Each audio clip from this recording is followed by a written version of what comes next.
has arrived here in Baton Rouge, but the swelter of summer still lingers. The western sky has yet to embrace the setting sun. Oh, but soon it will be nightfall in Death Valley. This is the SEC on ESPN as LSU welcomes Syracuse into the jaws of Tiger Stadium. And this fabled bonework of struts and beams is about to roar.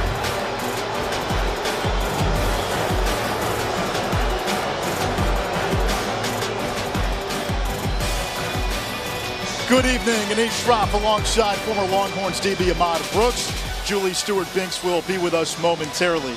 Well, LSU is coming off a 30-point road loss in its SEC opener.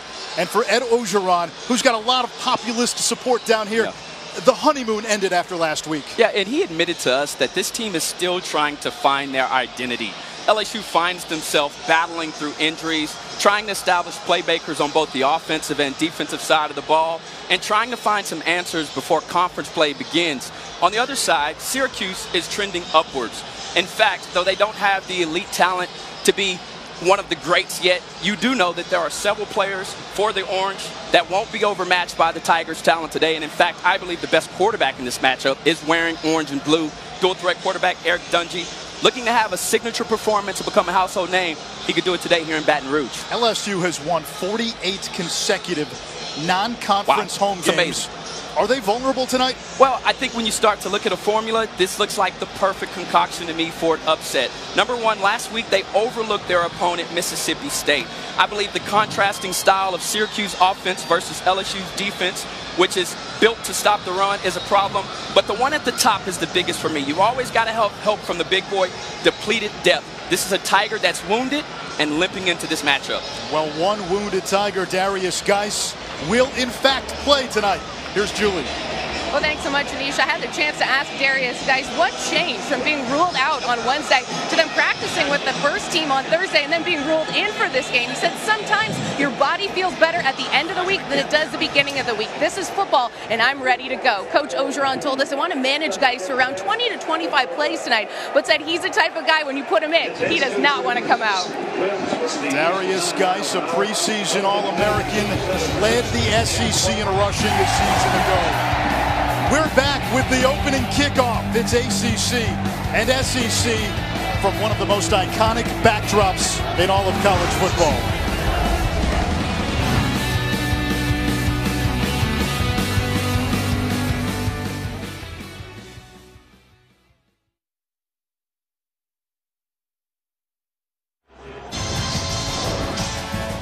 Tiger Stadium in Baton Rouge, the setting.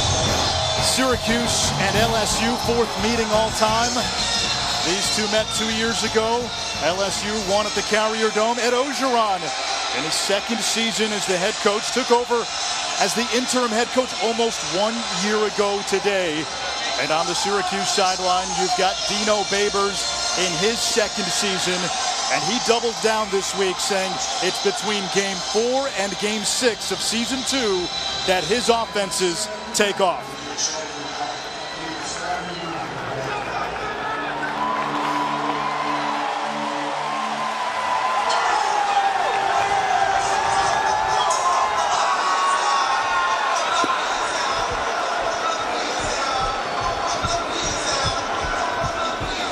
Syracuse won the toss. The Orange will receive.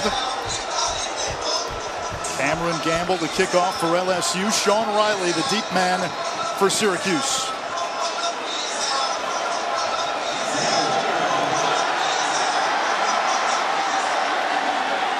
And the Orange will take it out at the 25-yard line.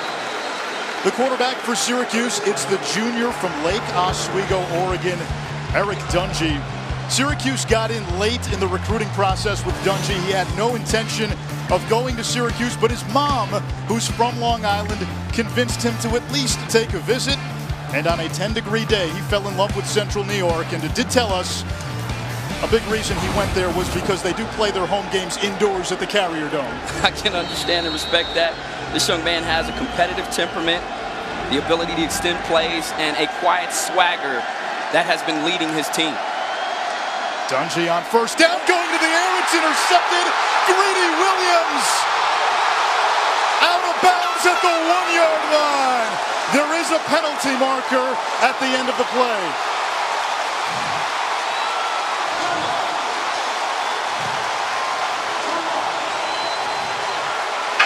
Rolling on the field with an interception. Going to return, personal foul. Chase mask. Offense number 2. Half the distance to the goal. First down. Wow.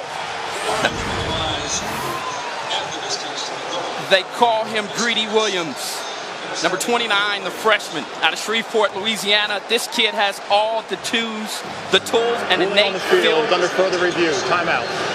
An innate feel for the position. And in speaking to defensive coordinator Dave Aranda, he said, this young man could be the next great defensive back here at LSU. What a play to start this matchup. They're going to look at that interception return, and here's what you're looking for. If any part of Greedy Williams gets into the end zone, the goal line extends. The goal line extends. So if he gets into the end zone and the ball is outside the pylon, if any part of him is touching in the end zone, that goal line extends, and it would be a touchdown. The question is, where does he go out? If he's out of bounds right there, then the goal line would not extend. But if he touches the pylon or touches in the end zone, and even though the ball hasn't crossed yet, the ball is then allowed to cross because the goal line would extend out of bounds. And it appears as though that right leg swings just inside, but as you mentioned, was he out of bounds prior to breaking the plane? But what a fantastic start here for the Tigers. Something that they needed, a fast start. Coach Orgeron said, in order for us to come out here and to rid ourselves of last week's loss, we've got to start fast. And it appears as though the official now ready and set to make a call. LSU can't come out and say it, but the expectation is to win this game. Replay confirms the ruling on the field. First down. Yeah, so they'll say that he was out of bounds before that foot got into the end zone. But Ahmad, the expectation for LSU in this game is to win, and probably win with a degree or two of conviction.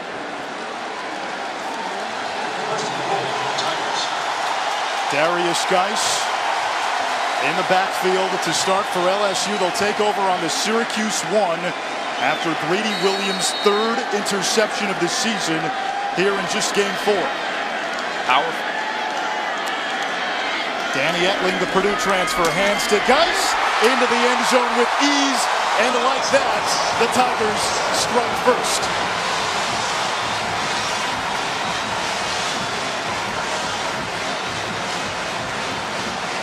If you're LSU, you couldn't have gotten off to a better start. A takeaway on defense, one play on offense proves all you need to find pay dirt. The Tigers off to a fast and hot start.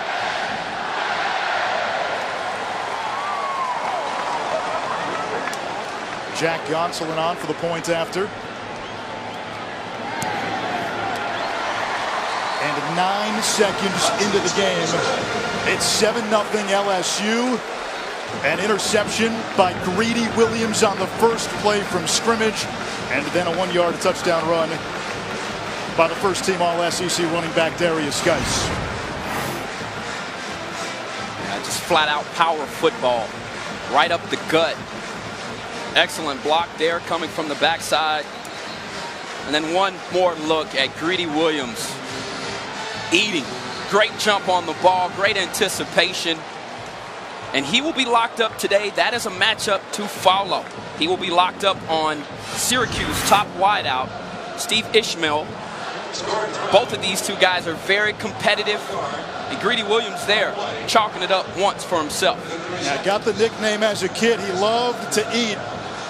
And his mom and grandma would call him Greedy Dee-Dee. The Dee-Dee part fell off. Greedy stuck. It did. Oh, boy. Andreas Williams is his given name. 3 interceptions already for the redshirt freshman from Shreveport. He gets a few more of those things. We'll be talking about him to be a Thorpe finalist, an award that's very familiar here to the defensive backs at LSU. 17 DBs drafted out of LSU since 2007. No chance here for Riley as we check in with Chris Cotter.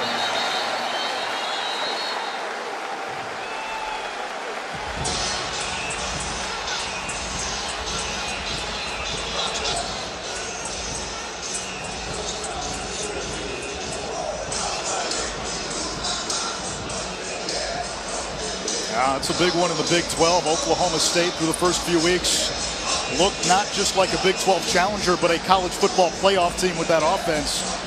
And now that mantle onto Oklahoma and to TCU in the Big 12. Syracuse goes 5 wide on its second series. Against a 4-man rush. That's Irv Phillips for a gain of 5. He's second all-time in catches at Syracuse. Impact players from the Orange have the ball, Ahmad. Well, you heard me talk about the wide receiver Steve Ishmael, but they also have number 3 Irvin Phillips, who will play more in the middle of the field and defensively. The be-all backer, Arden Key, number 45, is a nightmare and will make a lot of plays, along with number 23 Corey Thompson, very active player. Dungy flushed, and he's got to get rid of it.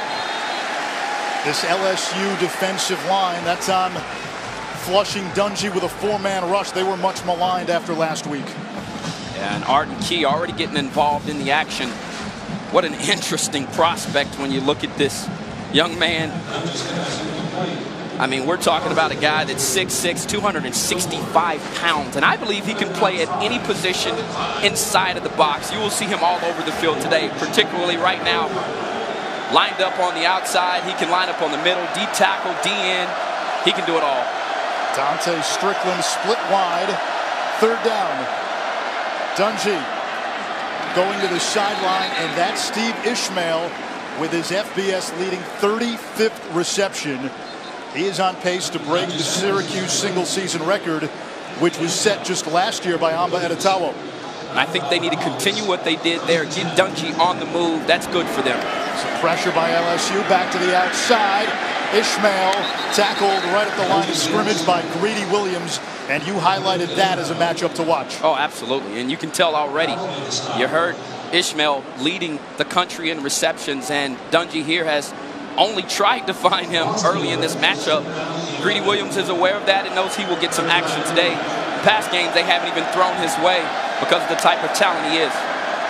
On 2nd down, quickly, that's Phillips, and he sneaks across the 45, close to a 1st down. It'll bring up 3rd down. What Syracuse wants to do is use tempo to wear down what is a thin defensive front.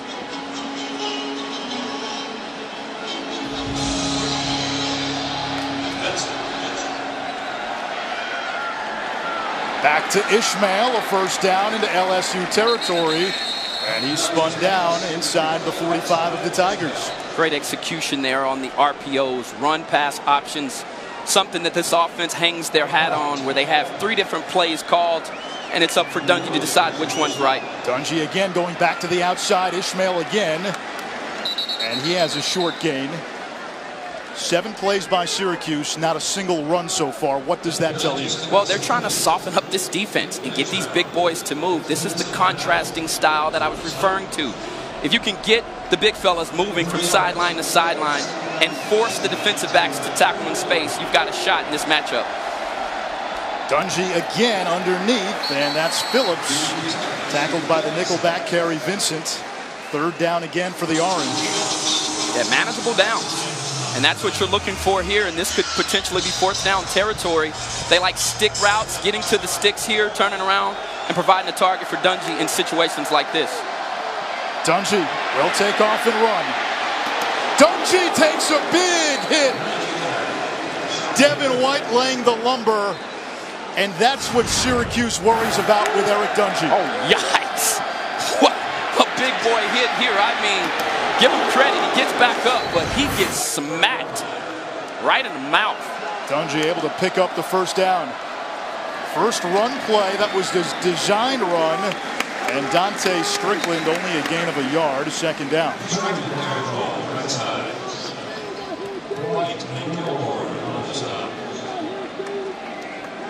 Picked up a yard, 2nd down.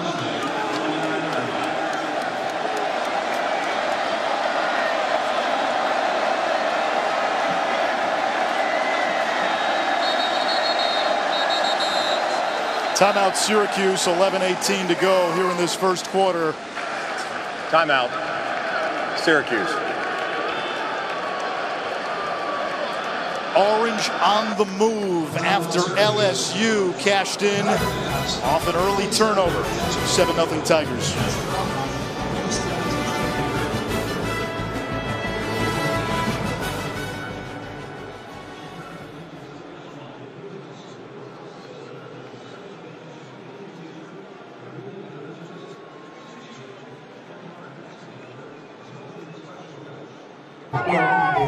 ESPN College Football, brought to you by Chick-fil-A. Start game day strong with the new Breakfast Hash Brown Scramble Bowl. And Audi.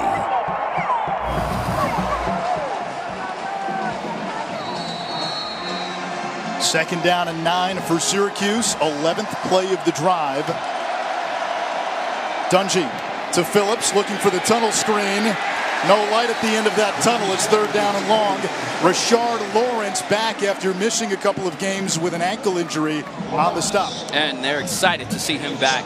No doubt about it. You saw there the athleticism to track down a wide receiver, bring a play down for a tackle for loss. They have been missing him dearly. Last week, Greg Gilmore had the play end with Lawrence back. Gilmore gets to move back inside. And now look at this formation. Arden Key lining up at nose tackle. Dungy on the move. Gets a block from Strickland. Dungy diving for the marker, and he's going to be a little short. It's fourth down.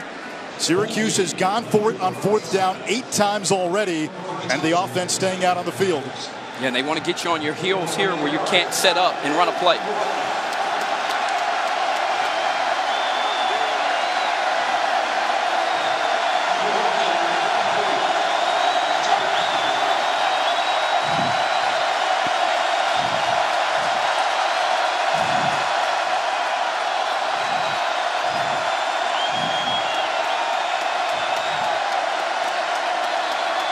Play clock winding down, and Syracuse burns its second timeout. Yeah, Syracuse. I'm not sure if I like that there. You know, This will be a I understand 30-second it's a fourth down timeout. situation at that point. They probably didn't like the look they saw, and instead of moving those 5 yards back, but you need those timeouts. Julie, Dino Babers talked to us this week about Syracuse and how they would handle this environment. Well, Anisha, I had a chance to speak with him before the game. He said, we have to embrace this environment. We can't be scared of it. This is a once-in-a-lifetime opportunity. I've been watching the Syracuse sideline since the beginning of the game. They have been stunned. It's like they've seen a ghost, but I was watching Coach Nick Monroe. He was really trying to pump up the defensive backs and get some confidence going early. Dino Babers told us he had a great line. We're going to lose the pregame, he said. But he said his team had to regroup after kickoff and could not be fazed by this surrounding. And this is our first time here, too.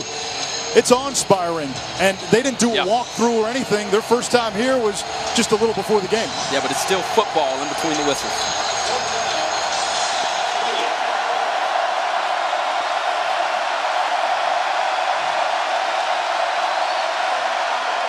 A little trickery. This is Devin C. Butler with a first down on the reverse. A gain of 5. So Syracuse used a timeout, went into its bag of tricks. One of the things that I had on my formula for an upset was courageous coaching. Would Dino Babers pull tricks out of his bag? And that right there was a brilliant play.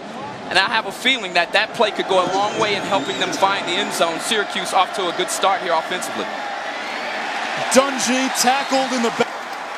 Corey Thompson, the LSU coaches raved about this sixth-year senior when we talked to them yesterday. He has battled through so much, and now he finds himself in the spotlight with an opportunity to play at the next level. There are NFL scouts coming in saying what we see from this kid has been downright phenomenal, and now making a difference here in Tiger Stadium.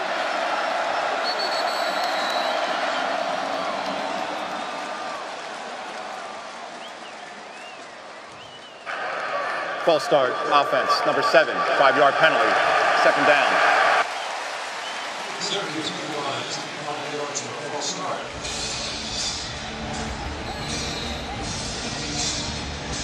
Yeah, dealing with the crowd noise will be an issue for sure. And, you know, for offenses on the road, that is when the crowd is the loudest. They try to be more respectful of the noise when the offense is out so you can make your checks offensively for the home team. But this team is going to have to get used to this noise. A lot of hand signals in order to communicate. Against a four-man twist, Dungy over the middle. He's got Phillips and taken down by the ankles. Greedy Williams has been the star of this first quarter, and it's 3rd and long for the Cuse. That is an outstanding open field tackle. And I was always told if you want to be the best defensive back, you need to be a guy that'll get in somebody's mug, match them up, put relish on their hot dog when they go to the hot dog stand, and then come up and strike in space. Greedy Williams showing right now why he is the complete defensive back. He can cover and he can hit. You're a relish guy, not a mustard guy? Mustard and ketchup. Give it to me. 16th play of the drive. Dungy under pressure. Extending the play. Dungy throwing on the run. End zone.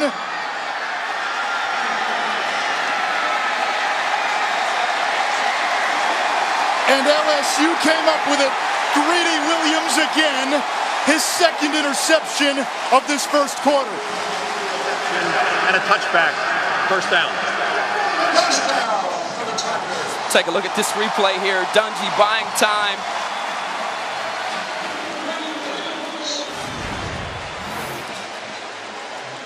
Dungy buying time with his feet, getting outside the pocket, throwing it up. A prayer. But Greedy Williams doing big things with another interception, it appears. Wow. The ball careening all over the place. LSU with their 2nd takeaway of the ball game.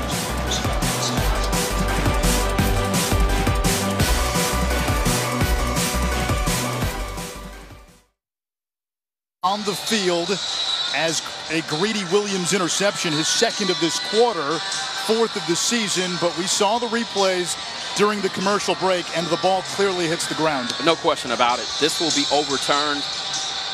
Big break for Syracuse. After further review, the defensive player did not come down with the ball and complete the process of a catch. By rule, that's an incomplete pass. 4th down. The ball will be placed on the 24-yard line. The clock will start on the snap. A break for Syracuse, and they will send the kicking team out. Cole Murphy, 7 for 8 this season. His long this year is 41. Fourth down, 16.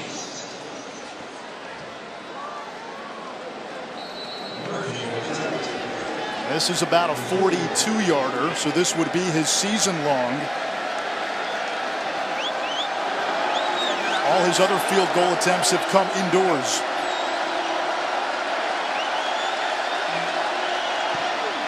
Kick is up and good. So replay overturns an interception, and Syracuse able to walk away with 3 after a 17-play drive. And one thing to keep an eye on here early, Syracuse has run 17 plays, LSU only 1, and the Syracuse coaches told us for them to have a chance and to go into the 4th quarter and be within striking distance, they have to wear down the LSU defense. Well, you can do that when you have the ball for nearly 7 minutes, and then you look at that drive. They converted 3 of 5 third downs. They convert on their 4th down. So that was a team that fought hard to get fresh downs, and they did. How will that play out as this game moves forward? Those types of drives, I can tell you from personal experience, being a former defensive back, can wear you down staying on the field for that amount of time. Edwards-Hilaire and Darrell Williams back deep. Murphy to kick off.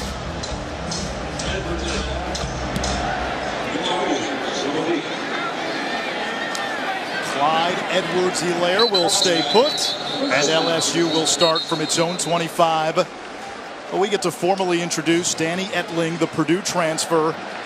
The directive to him this week from the coaches was pretty clear. Be a senior, be a leader, and be decisive, because there's a young freshman who we will likely see today in Miles Brennan, waiting in the wings. And according to the coaches, Brennan's close to being ready. Yeah, he told the coaching staff he finally felt like the game wasn't too big for him. And Danny, you know, this is a well put together, sturdy player with good measurables for the position, still trying to find his way as a passer. But in this offense, he's taught to just manage the game. Off play action. Etling under pressure and sacked by Kendall Coleman. A loss of 4, just the 3rd sack all season by Syracuse. Yeah, Kendall Coleman came in day 1 ready, as he started 11 games last year as a true freshman and doing an excellent job on the edge there. LSU trying to get into the play action, but it wasn't happening as he whipped left tackle, run right by him, and to make a big play and to force them behind the chains. 2nd and 14 now.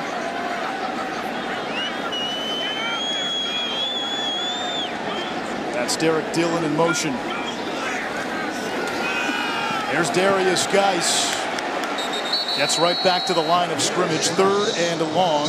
Geis, one of our impact players for LSU. Yeah, he shows good agility and footwork, jump cutting tacklers through tight traffic. And then wide receiver DJ Chark is a smooth and fluid athlete with long stride, quick feet, and route running ability. And on the defensive side for the Orange, number 4, Zaire Franklin is their leader. Good playing speed with range to make plays from sideline to sideline. And his comrade, Will linebacker number 30, Paris Bennett, is also a playmaker for this defense. LSU struggled on 3rd down last week. Syracuse has been excellent defensively on 3rd down. Etling pumps under pressure, trying to get away. Throws downfield, incomplete. And it's 4th down, intended for Drake Davis. How did he get out of that? That was pretty amazing. You heard me refer to how sturdy and well put together this young man is. We saw it. But how about the 6-man pressure here coming from Syracuse? And they just could not drag him down. And then he suffers a big hit on the end of this play from Zaire Franklin. Danny Etling saving his team there from some lost yardage. Josh Groudon to punt. Sean Riley signals for a fair catch, lets it bounce, and it's out of bounds near the 35. At the 34-yard line. Well, the Syracuse defensive line getting after Danny Etling on that drive. Yeah, they had a couple of chances to get him. Etling gets the ball off, with Franklin making sure that the quarterback feels his presence.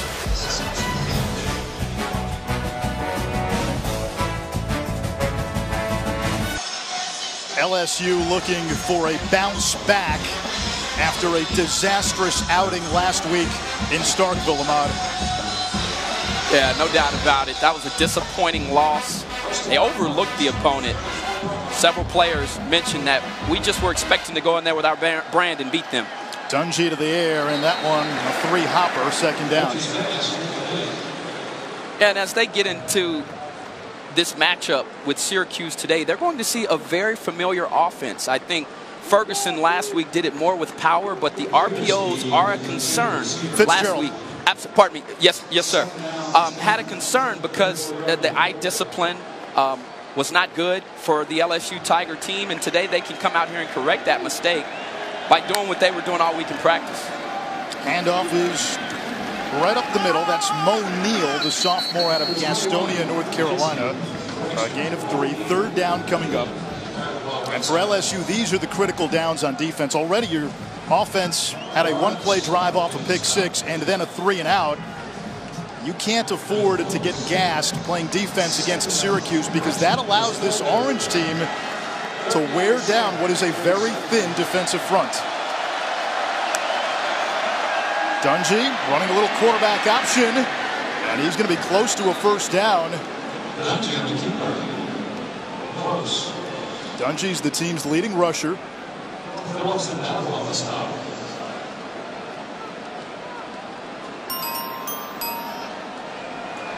They'll say 4th down, and Syracuse offense out on the field from inside the Syracuse 45. I know you said you wanted to see courageous coaching. Yeah, I think they're a little upset right now, especially Dino Babers. They wanted to get up and snap the football and get right into it, and that's why he's barking at the official on the sideline, because the official came in and stopped Dungy from going with the quick quarterback sneak to pick up the extra yard. They would have gone for it on 4th down. Dino Babers is not happy. Sterling Hofrichter, terrific punter for Syracuse, and a whistle. We've got a flag on the play. Prior to the snap, delayed game, offense, 5-yard penalty, 4th down.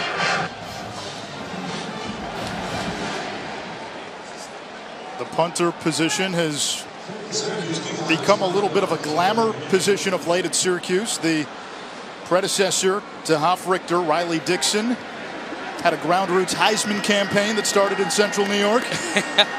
Awesome.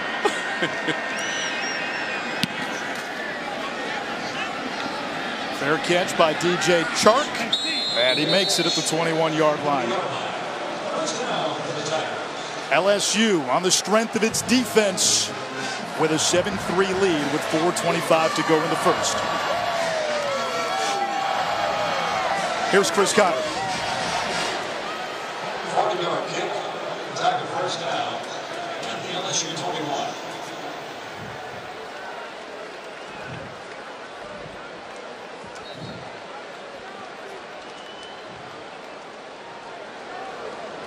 Who's that second best team in the SEC after Alabama?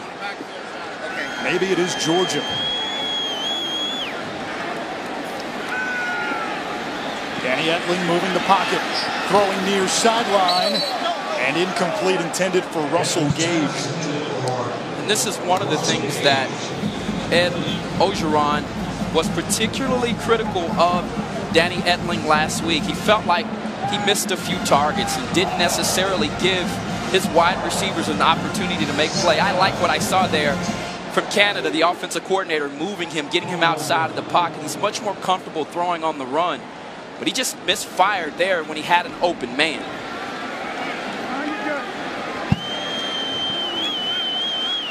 On 2nd and 10, little shovel pass, and that is Jacoby Stevens, freshman from Murfreesboro, Tennessee, a converted defensive back, and the coaches told us getting him the ball is a priority today.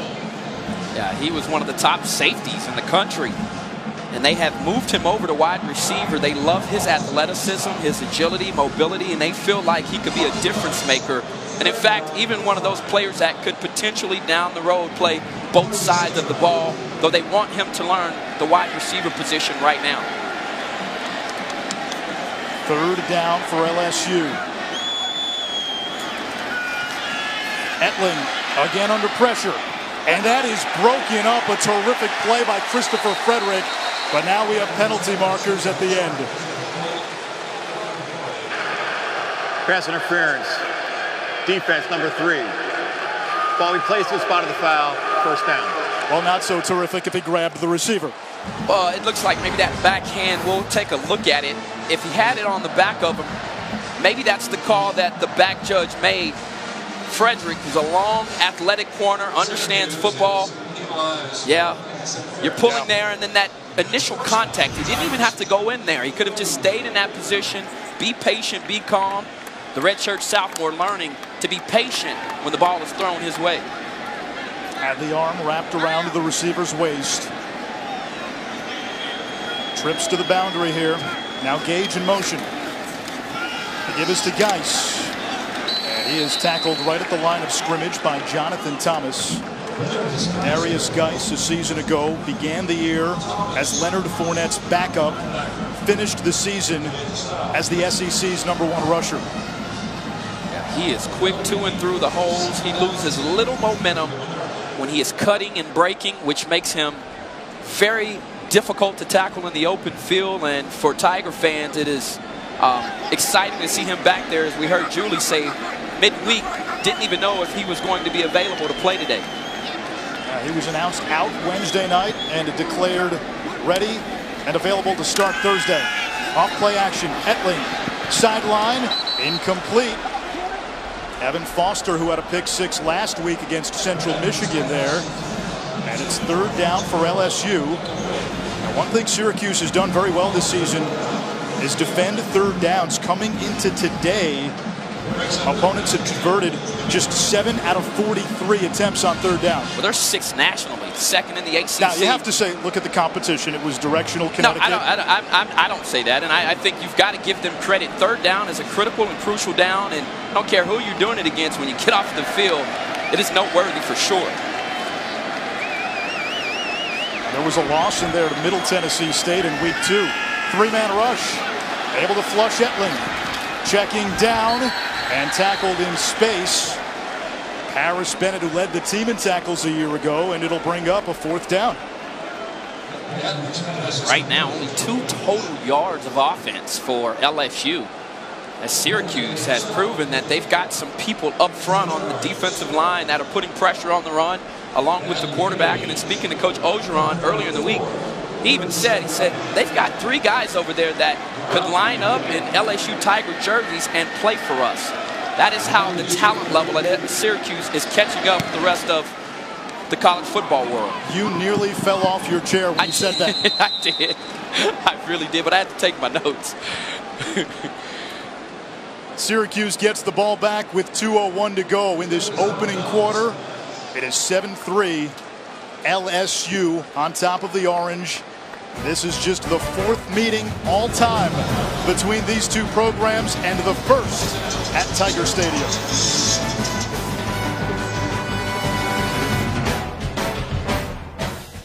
You see a huge showdown in the ACC, a rematch of last year's conference championship.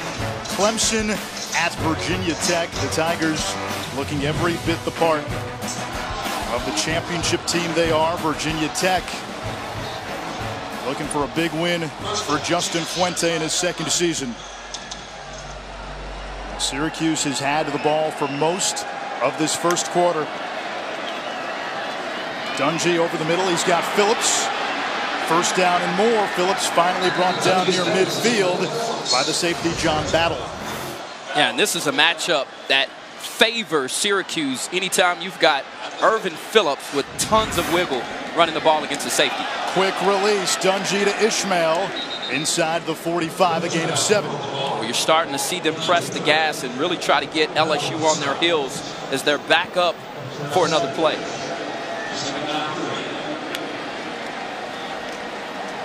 Back to the air, and Dungy devoured by Lawrence. Back in Syracuse territory, 3rd down. He's such a big, powerful defender who eats up space in the middle with size and strength. However, he's showing today that he's also capable of chasing down a much more athletic quarterback. I mean, that's just flat-out bull rush right into the quarterback's lap. Lawrence did not play last week in the loss to Mississippi State. Low snap. Dungy, his receiver fell down, and it'll be incomplete. 4th down. The Orange have to kick it away. A strong defensive stand there by LSU after giving up the big play to Phillips. Yeah, the sack made the difference because they had gotten what they needed on 1st down, and then the big sack on 2nd down puts them behind the chains. And then that time, Irvin Phillips slipping coming out of his break. A win there for the Tiger defense. Chark is the deep man for LSU. Hoffrichter to punt.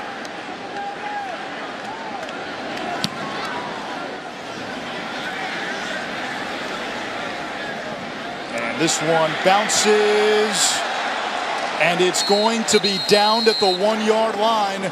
Special teams coming through for Syracuse.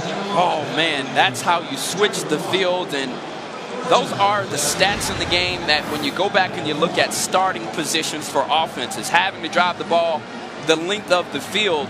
I think it was a good decision there by the returner. You're always taught never go inside of the 10. He didn't do that, but great coverage there from Syracuse as they were able to get down there. Cornerback Scoop Bradshaw doing a nice job of batting the ball back in before it was down inside of the 1.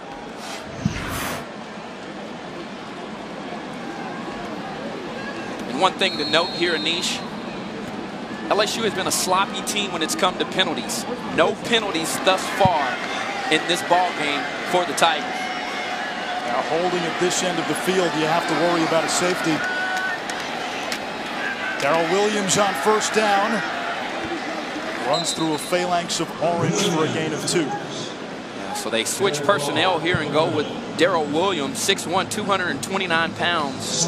The young man from Louisiana, thick, compact build with desired body composition for the ideal power back. These are the types of situations he thrives in when you're trying to get some space off the goal line. LSU's offensive coordinator is Matt Canada. Canada's offense at Pittsburgh last year dropped 76 points on Syracuse in the regular season finale. LSU offense has yet to get going today, but the defense helped get the Tigers on the board. Yeah, it started with the young freshman eating. He's greedy. And then the vet, Darius Geis, finding the end zone. The Tigers up here, Baton Rouge.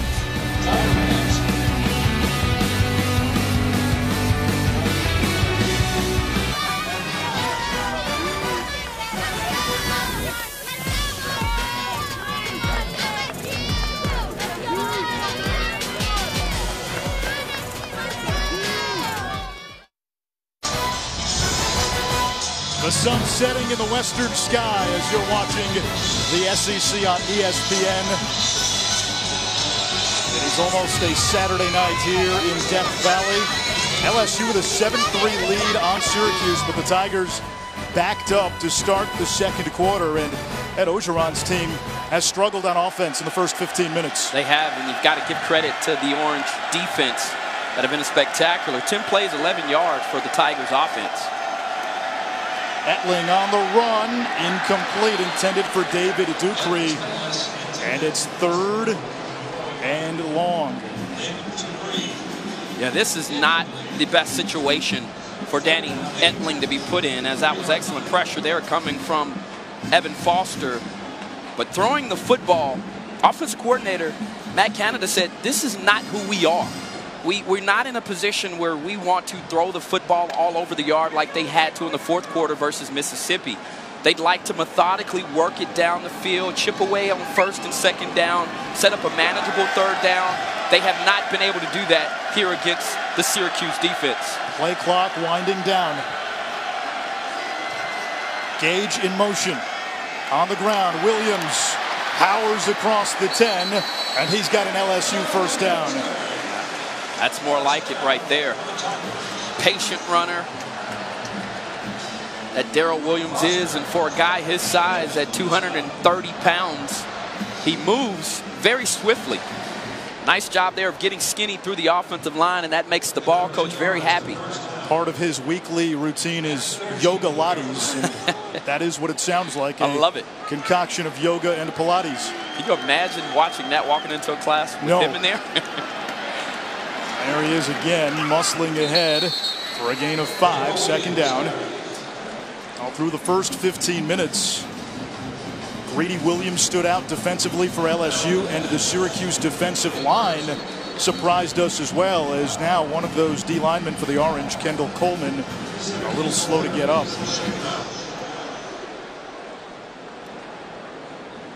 Coleman had a career-high 9 tackles last week in a win against Central Michigan. Started 11 games as a freshman a season ago, being checked out by the training staff. Will step aside at 7-3 LSU.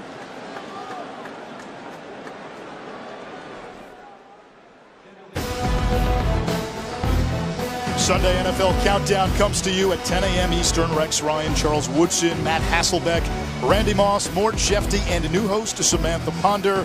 They have all the early breaking stories right up until kickoff. And then our Week 3 Monday Night Football matchup. It's the Cowboys in the desert to take on the Cardinals.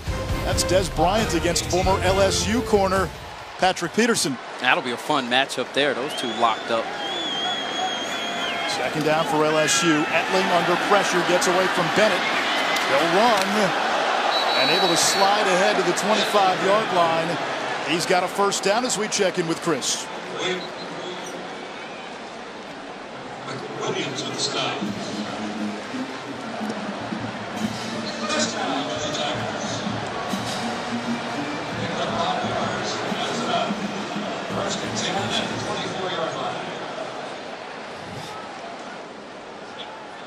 Now Baylor looking at an 0-4 start. Matt Rule, first-year head coach in Waco. Darrell Williams again. Nice pickup on first down. Jonathan Thomas with the stop. LSU offensive coordinator Matt Canada told us eventually he wants to get to a point where he's comfortable with tempo. Doesn't quite have the receiver depth to do it just now. And he said against a team like Syracuse, which wants to run a lot of plays, he has no desire to get into a track meet. So you'll see LSU take their time tonight. Absolutely.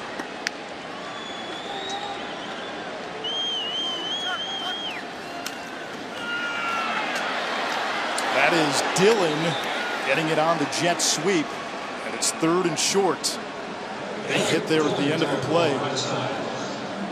Juwan Dowles appeared to be Christopher Frederick in on that tackle.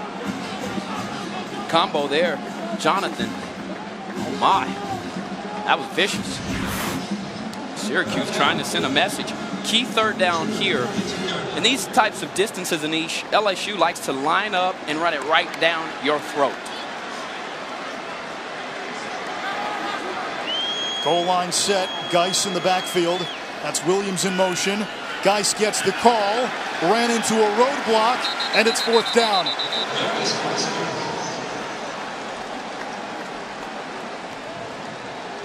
What can you say about this defensive line and the front 7 for Syracuse after giving up some yardage there, after pinning them inside of the 1, coming out here and making a critical 3rd down stop? And it started with number 98, McKinley Williams, winning the matchup on the center with a nice swing move at 6'4", 294. The young man from Florida showing his presence.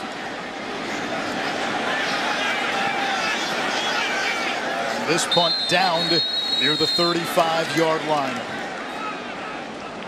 So LSU offensively 17 plays, only 39 yards. But they lead where it counts on the scoreboard, 7-3 in Death Valley.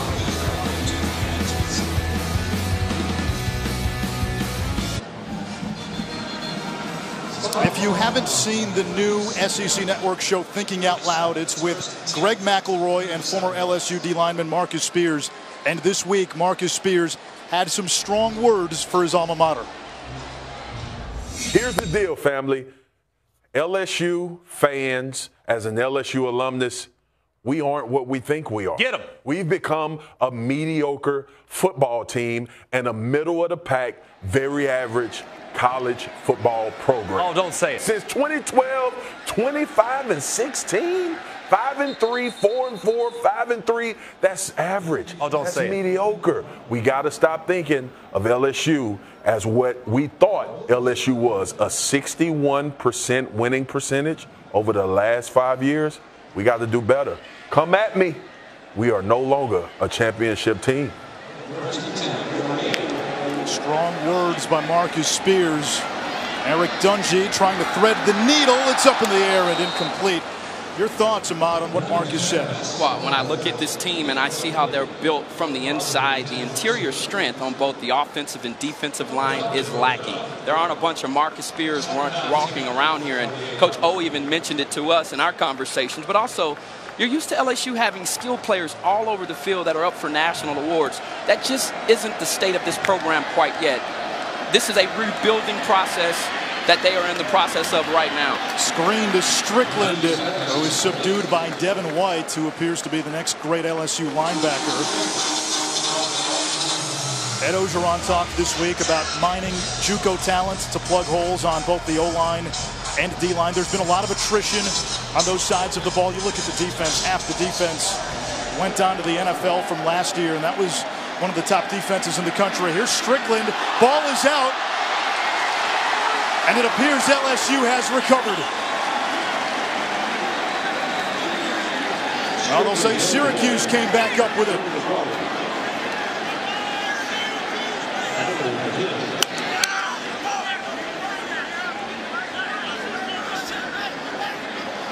Now, what a break there for the Orange. Absolutely, after a big explosive run. And one thing you could say about these two safeties, and there's actually three of them, Grant Delpit John Battle, Ed Paris. These are not guys that you want to get caught in the open field, as John Battle there, the 6'3", 201-pound safety out of Florida, bringing the wood. The bubble to Ishmael. He's close to the 30. Mark him down at the 32. And you saw all white jerseys surrounding the ball, and somehow it ended up with Syracuse. Back to the bubble screen. This time it's Irv Phillips. Flag on the play. LSU has already been penalized 30 times in the first 3 games. Offense, number 5. 5-yard penalty. Second down. That time they get Syracuse. It's Devin C. Butler, sophomore out of Maryland.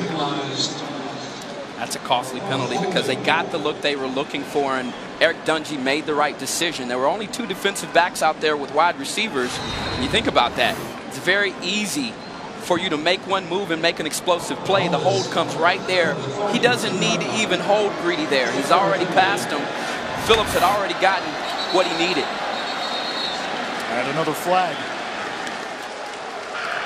False start. Offense, number 6. 5-yard penalty. Second down. That's the tight end, Ravion Pierce. And coming into this game, the concern for penalties was with LSU, but it's been the Orange here that have struggled being disciplined. O'Neal getting the call there, taking it to the 45. 3rd down coming up for Syracuse. They need to get to the LSU 28. In these types of situations, you've got to buy time for your quarterback. You would expect LSU at this point to try to heat up the pocket, put pressure on Dungey, and not allow him to have a clean pocket to throw the ball downfield. There's the rush. Dungey has time. Downfield, looking for 6. He's got Riley, who dropped it.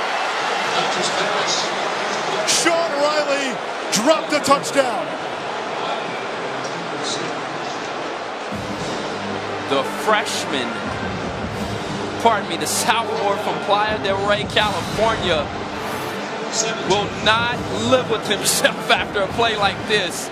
Oh boy, Eric Dungey moving outside of the pocket. They opt to go to a 4-man rush, LSU does, which allowed him to get outside, and you saw the arm strength of Eric Dungey putting that ball right on the mark. Riley just couldn't haul it in. Good punt by Hofrichter. It takes a Syracuse bounce, and once again Sterling Hofrichter pins LSU inside its own 10. You want to come on the road and you want to come into this place and you want to score an upset, you have to catch that football, don't you? Well, just the brilliant time of making sure that they got the time they needed. Riley couldn't make the play.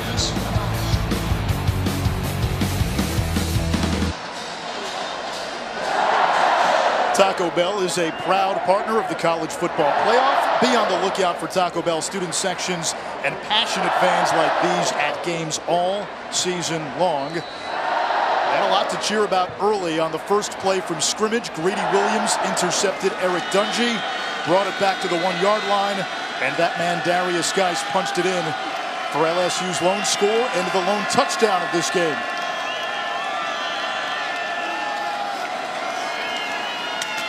Geis on first down. Not much as we check in again with Chris.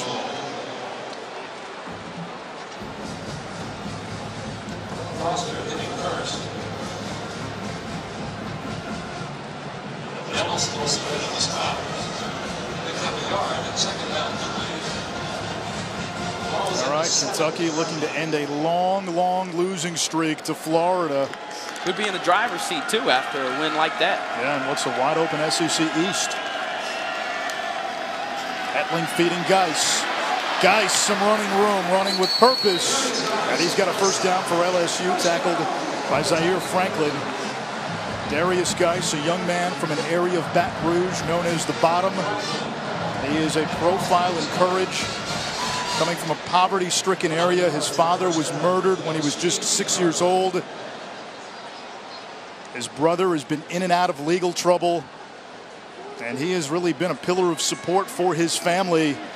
And one of the last things he promised his dad was that he would be a running back here at LSU. And that time, Geis upended in the backfield, but we have penalty markers. Bennett made the tackle. There's a flag, 16-yard line.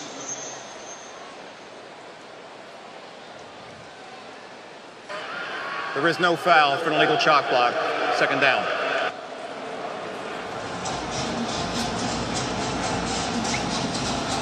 It's been a journey that's had its share of adversity for Darius Geis. I run like I got something to prove, and I do. My dad died when I was 5. My mom turns on the news channel, and all we see is a bloody corpse. The next thing you know, I see my dad 5 days later in the casket. I promise I'm gonna play football and I'm gonna be at LSU one day. Those, were some of the last words that I remember myself telling him. People out the ghetto can make it out the ghetto. When I'm running, I'm running for better days for them.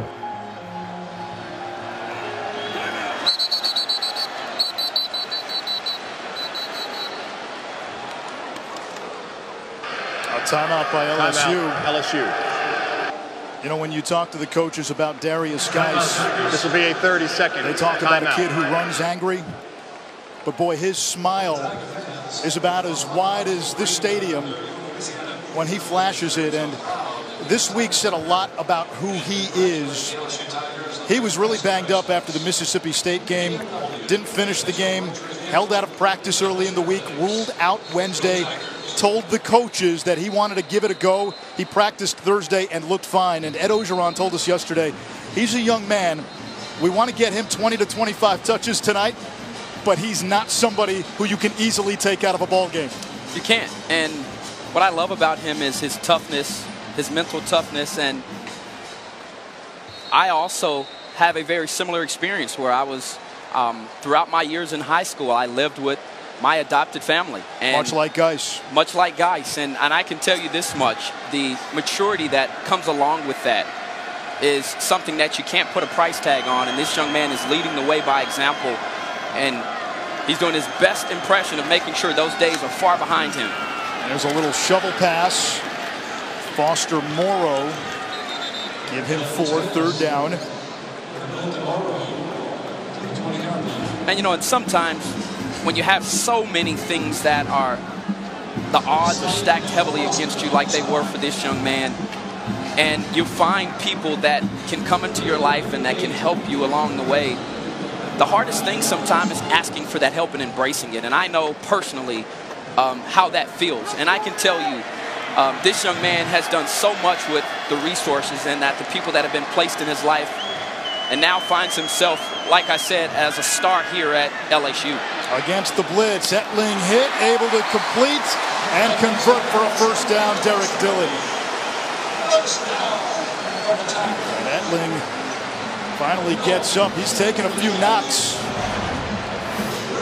And this is the best ball that I perhaps have seen Danny Etling throw in the last 3 ball games. I mean, he puts this on the money. The timing's great. It's in a safe location. And then, not to mention, the 6-man pressure gets home with a big hit coming. He takes a licking, keeps on ticking, back up on the line of scrimmage, and leading his offense once again. Chark goes in motion. They give this to Geis. Looking for some running room. And able to pick up 3.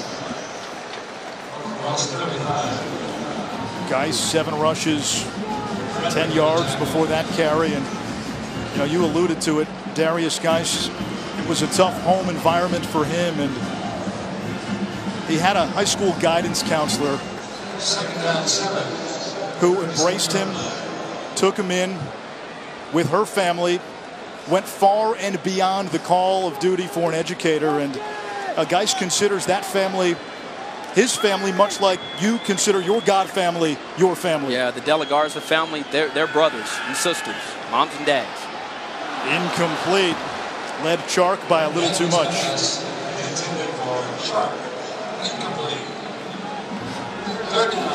And we had an opportunity to talk to the running back coach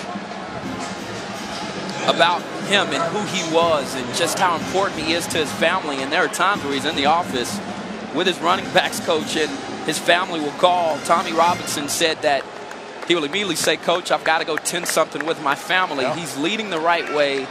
He is the pillar for his family. And at this age, to be able to do that, the strength that he's gained will be something that he can carry for the rest of his life and use as some serious strength down the road. Syracuse again bringing pressure. Etling escaping Bennett. Throwing. And that is ruled incomplete. He wanted Gage. Give defensive coordinator Brian Ward for Syracuse some credit. He is not bashful. He's not letting the quarterback sit back there and pick them apart. He's applying pressure. They're sending it up the middle, off the edges. It's coming from everywhere. And they are getting home, flushing the pocket, and now find themselves with another opportunity, the Syracuse Orange do, to go down and take the lead with a touchdown. Fair catch is made by Scoop Bradshaw. Oh, that's Sean Riley, excuse me. And a Syracuse team that 2 weeks ago lost at home to Middle Tennessee State, going toe-to-toe with the Tigers in Death Valley. Coverage is streaming live on the ESPN app. Download now and take ESPN everywhere. Anish Shroff, Ahmad Brooks, Julie Stewart-Binks. At the top of the broadcast, Ahmad, you said this game had all the ingredients for an upset. You highlighted why. You see the depleted depth, and it's especially about to be seen as this game wears on and the time of possession becomes even more lopsided for Syracuse. And then the program changes. At what point will you have a player to make that play? Sean Riley had an opportunity to give his team the lead, drop the ball in the end zone, or the Orange would be leading here 14-7. If you've watched this game, Syracuse has outplayed LSU in this first half. Dungy looking for Ishmael. Going up to get it. Did he hold on? He did. It's a catch. That time he got the best of Greedy Williams. What a fantastic football play. I mean, this guy wins 50-50 balls with regularity. That time they're going over LSU's best corner to haul it in. 7 catches already for Ishmael, who came in leading the nation with 34.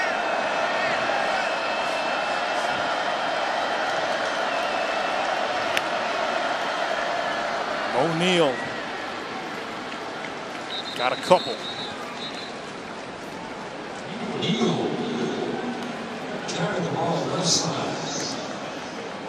Now there were a lot of questions about LSU after the 30-point loss to Mississippi State. They got off to a great start, interception, and then a 1-yard touchdown run by Geis. Nothing since, as it's 3rd down now for the Orange. Yeah, Dungy is disappointed with himself there. He knows he missed one. That was an opportunity to convert on 2nd down and to move the chains.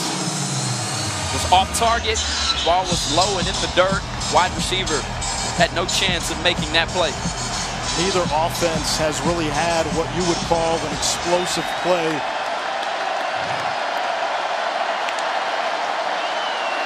Third down, tunnel screen to Irv Phillips.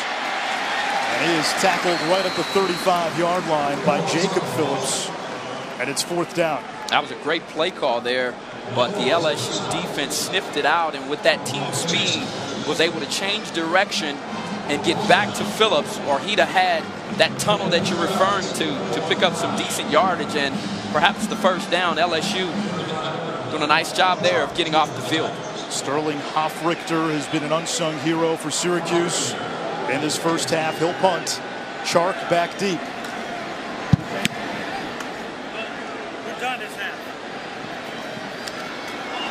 And Chark, a little risky, but makes the fair catch at the 30. We say hello again to Chris.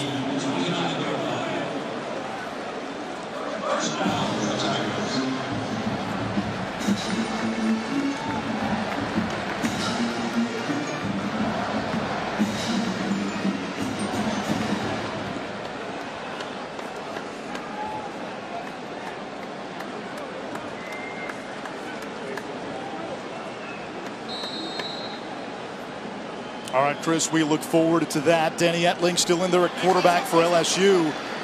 But with the offensive struggles tonight, you have to wonder if we'll see Miles Brennan, the freshman, at some point in the third quarter. Etling completes that pass, and that is Drake Davis. A first down for Davis, a sophomore from Baton Rouge, and he is Da Vinci in cleats.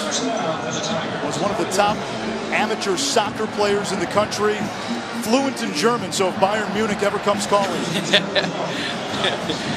Oh boy. I like what Matt Canada did there to try to soften the defense. They had a blitz called Syracuse, but he found a one-on-one matchup on the edge to pick up great yardage. Etling's going to take a shot downfield. Incomplete, going back to Davis. Yeah, I like the shot there. I do. And Davis there just mistimed his jump as Jawan Dowles was in coverage. And one thing that this coaching staff said last week, there were some times, particularly on the sideline, that Danny Etling did not give his wide receivers an opportunity to make plays. I can't say that about this particular play, as he just mistimed his jump. Drake Davis did, or could have hauled in a big play for his team.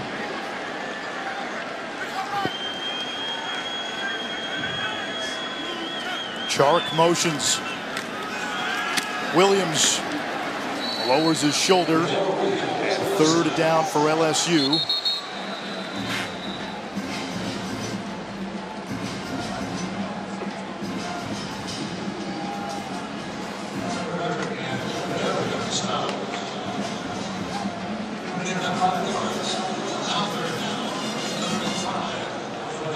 Yeah, Zaire Franklin's helmet came off. He's off for a play. Their all-conference middle linebacker. LSU needs midfield.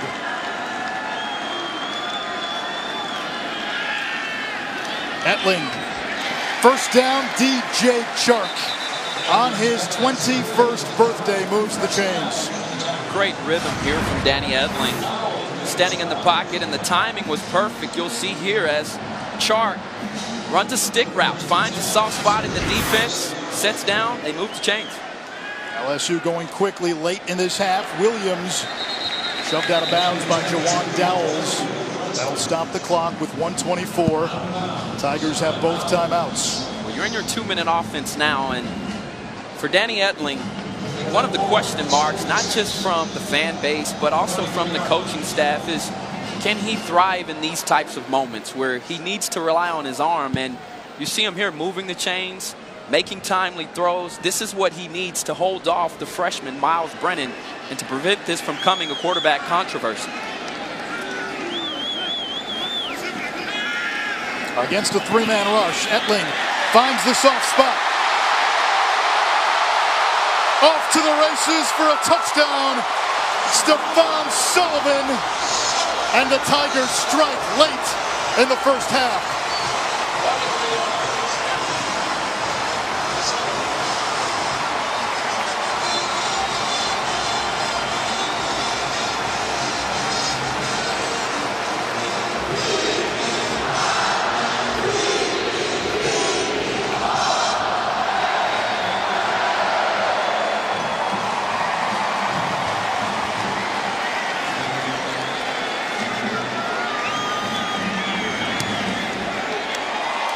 PAT is good by Gonsolin.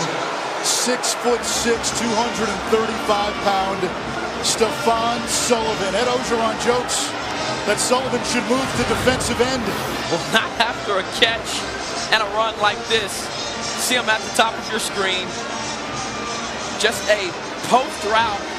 I like to call it a skinny post as he broke it off. And Danny Etling with a strike right on the money, and throws him open, which allowed him to get on the opposite side of the safety. Watch how strong he stands here.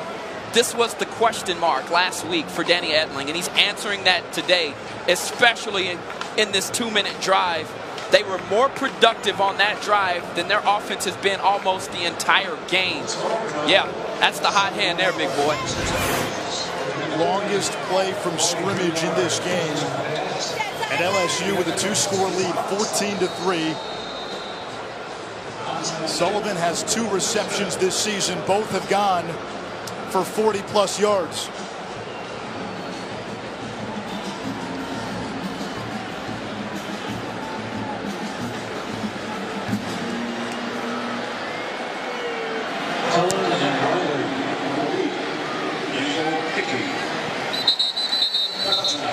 Extra Yard for Teachers Week is a week-long celebration of teachers led by the College Football Playoff Foundation through its Extra Yard for Teachers program. Visit the College Football Playoff Foundation website at www.cfp-foundation.org to learn more about Extra Yard for Teachers Week and see how you can get involved. This means a lot, Julie, for Stephon Sullivan. Well, and Stephon Sullivan told me he came from a very poor family in Donaldsonville, Louisiana, where you'd never see kids go to college, just poverty and violence. He said he lived in a hotel. He couldn't even afford shoes when he first went to high school. But one day in freshman year, for no reason, he went into the library where he met librarian Michelle McLeod. She instantly became someone he could talk to. He calls her his best friend, saying he tells her things nobody knows. That's great, to find somebody who can change your life. And I'm sure Michelle is proud of Stephon after that 43-yard touchdown grab to give LSU a little breathing room as we get near halftime.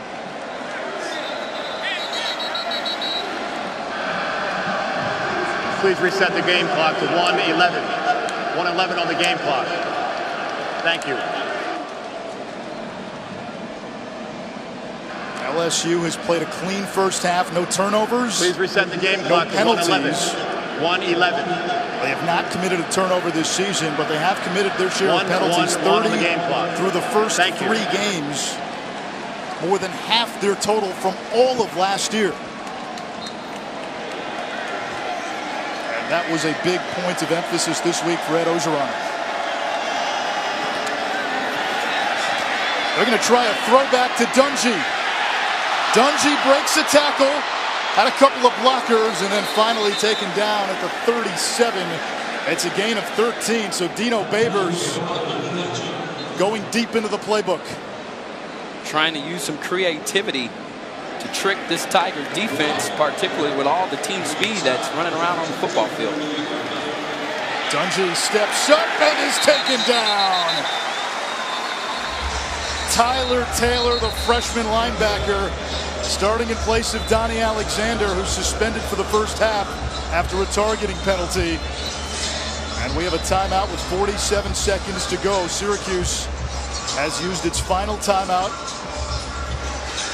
Oh, we're excited to have Julie Stewart-Binks with us. Our normal field analyst is Syracuse calls the third Roddy Jones, timeout. and we want to wish Roddy timeout. and his family, his beautiful wife Jackie, and their newest addition, JC Gale Jones, all the best. She's stinking adorable. Adorable. that just melts you. It takes you out of your train of thought. Absolutely.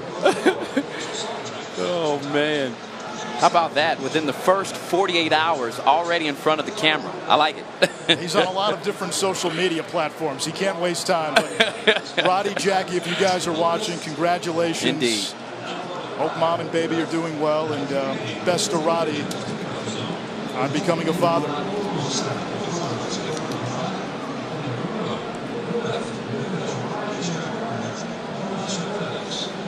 (14-3), LSU on top of Syracuse.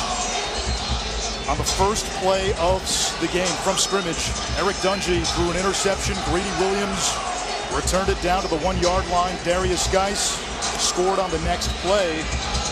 Syracuse then had a long drive that ended with a field goal. And then a 43-yard touchdown pass from Etling to Stephon Sullivan.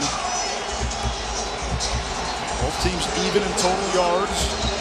LSU with a 2-score advantage, and probably the biggest play of this game is a dropped touchdown pass by Syracuse's Sean Riley.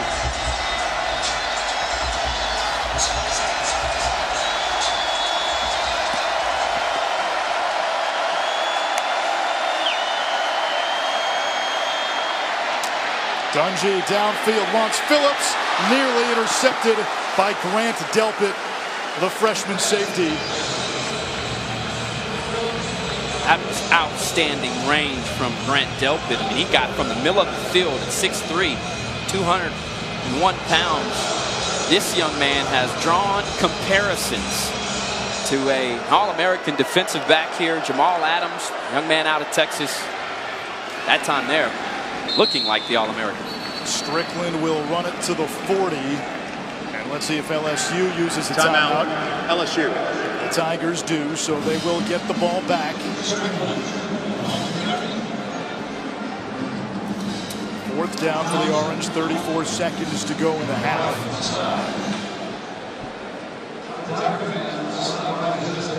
The ESPN app is a fan's best friend. Stream every ESPN and ABC college football game live at home or on the go. You get access to scores, news, and highlights all season long. You need a smartphone to do it, though. Yeah. Can't work with a flip phone. So. Yeah, so your flip phone doesn't work, right? I mean, my broadcast partner still has a flip phone. Unreal. Well, listen, the father of LSU starting left tackle also uses a flip phone. That is true, Karl Malone. So if Karl Malone uses a flip phone, who am I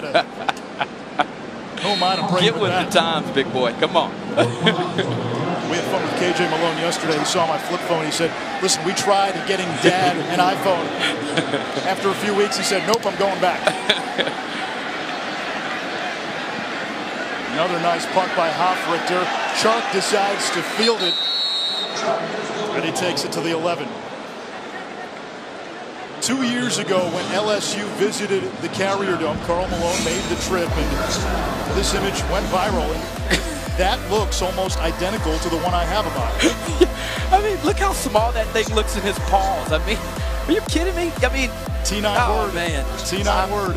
I just don't even know what to say. I mean, yeah, the T9 text. Listen, you want to go after the mailman? Go for it. No, I looked at I'm that and I smarter said, than hey, I've got allies now.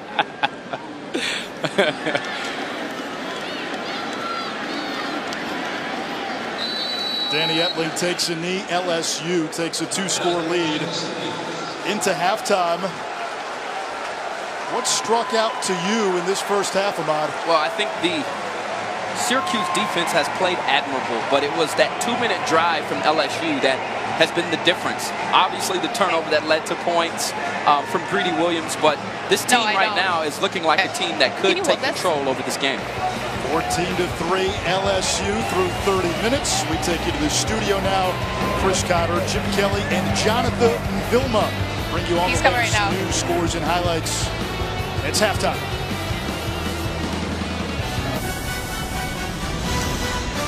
It's Saturday night in Death Valley, and it's the SEC on ESPN. LSU looking to get back in the win column after a 30-point loss last week. The Tigers lead Syracuse 14-3 at halftime. And Ace Schroff alongside Ahmad Brooks, Julie Stewart-Binks down on the field. First half for LSU, conservative but clean, and they took advantage of a couple of Syracuse mistakes. I couldn't agree more. I think when you look at the fact they struggled with penalties coming in this game, 0 penalties for LSU, and not to mention no turnovers, and they got stingy on third down defensively. I think that was the difference in the latter part of the second half. By the way, for the picture, it didn't happen crowd, I did have the flip phone with me.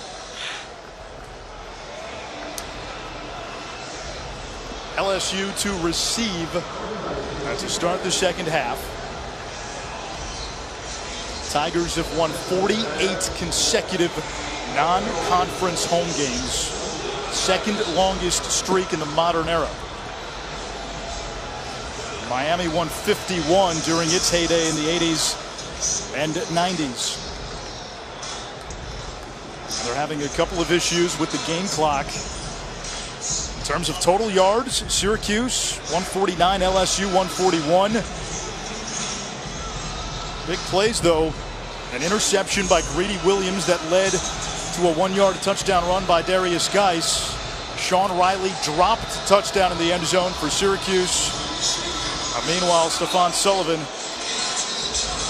took a post route 43 yards to the house for LSU. Again, the officials just working out some clock issues as we get ready for the second half. Fourth meeting all time between these two teams. They played 2 years ago in the Carrier Dome. Leonard Fournette ran wild. Syracuse won the 1989 Hall of Fame Bowl, and LSU won the 1965 Sugar Bowl. ACC officiating crew tonight.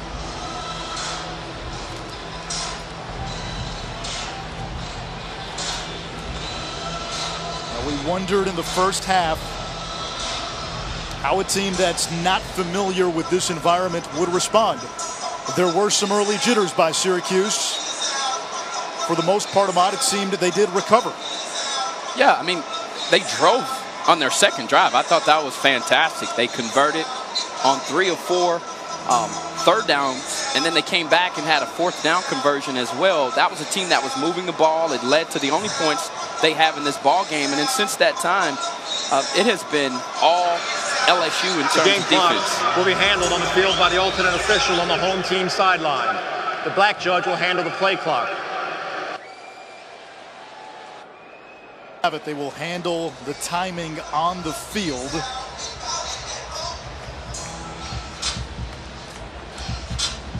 Cole Murphy will kick off for Syracuse. Clyde Edwards-Helaire and Darrell Williams back deep for LSU.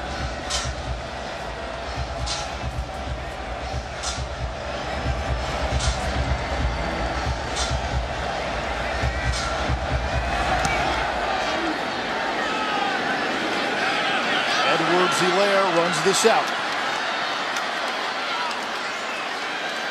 And he'll be tackled, and they'll give him the 13-yard line. First half highlights, Ahmad.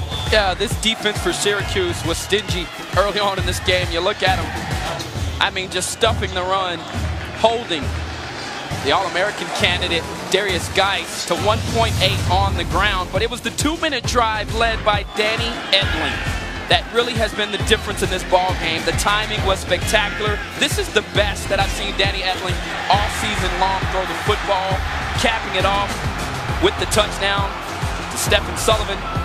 It's a nice run after catch, and LSU punched one in during 2 minutes, and that's been the difference in this ball game tonight. Etling, the Purdue transfer. Play action. Steps up, going vertical. That's caught. Drake Davis. 87 yards for a touchdown.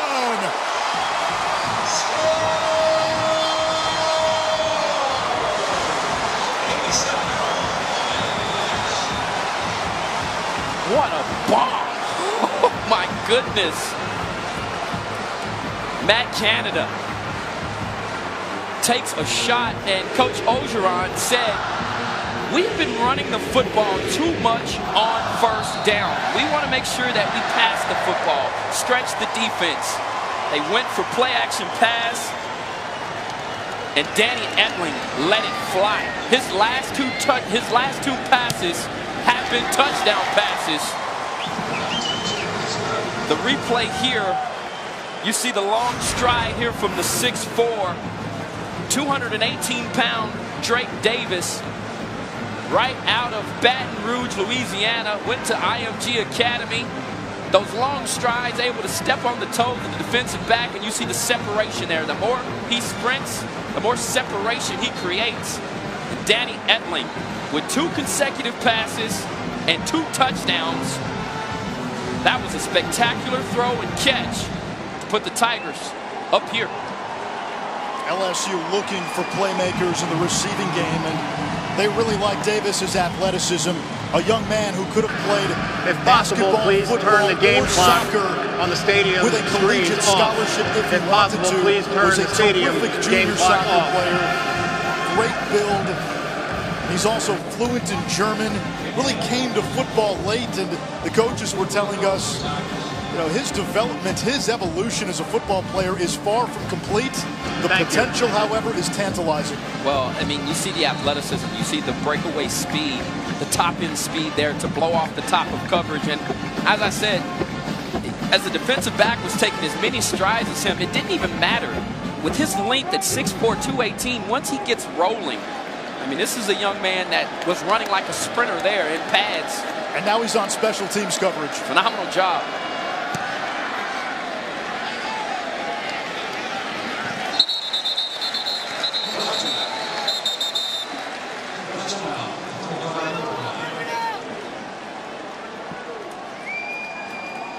We remind the viewers at home, the clock right now is being kept on the field, both the play clock and the game clock. So that's why you don't see the clock. We can't see it here on the big scoreboard either, but they are keeping the time out on the field.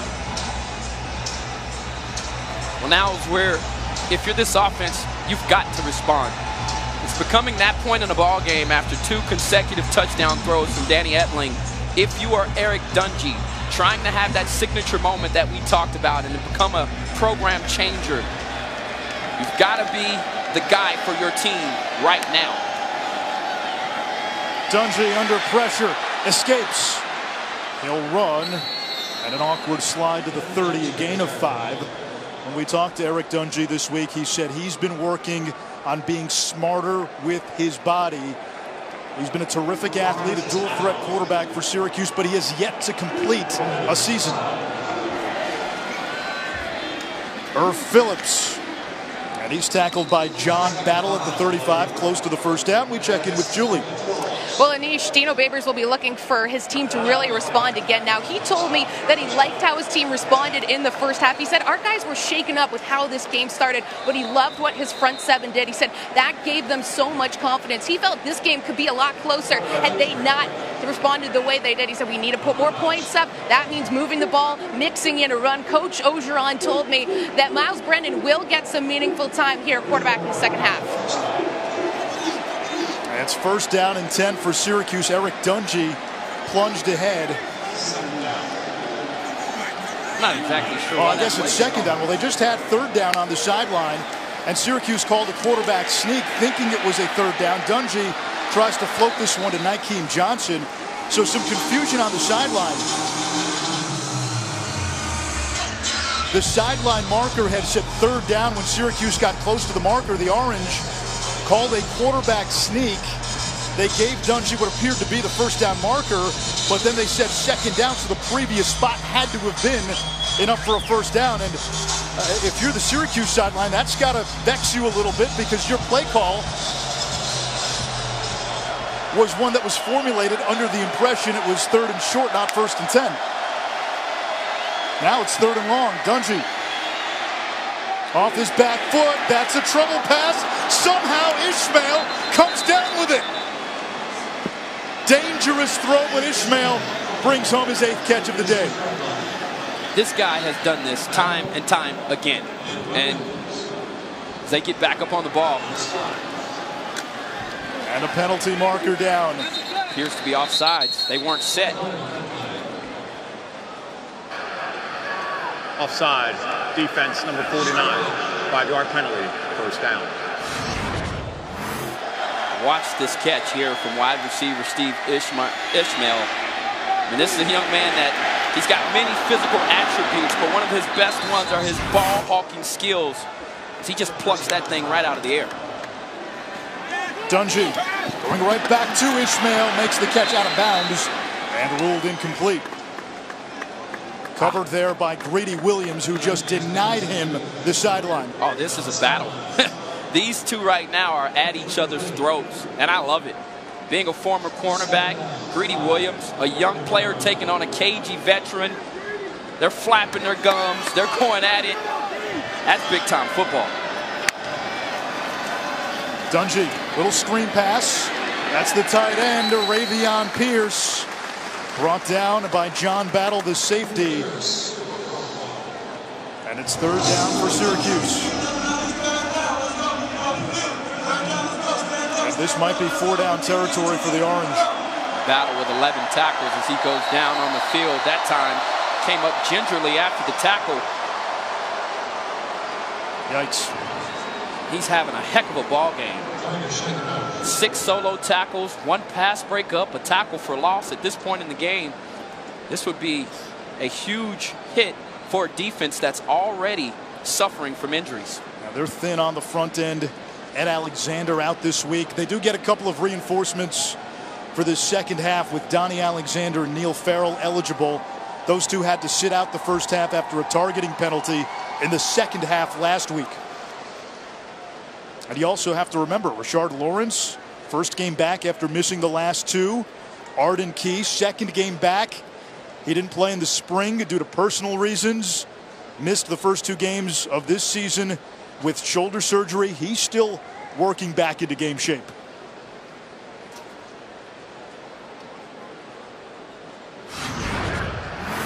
Battle's been There's 12 minutes and 29 seconds to go in the third eraser quarter. for this defense. After the 11 injured tackles, players a off the career field. high tonight. Game clock will start on my Very signal. explosive athlete out of his back pedal and breaking downfield. He shows good instincts. He's certainly an NFL prospect. That young man is still being attended to on the sideline. Yeah, and you can tell. You hope he's okay. We're told there's 12:29 on the clock. This secondary for LSU, that has been in many ways one of the glamour positions for this program the last decade plus. 10 first-team All-American DBs since 2003. Ed Orgeron right now overlooking a program that has 50 alums in the NFL, more than any other program in the FBS. It's amazing.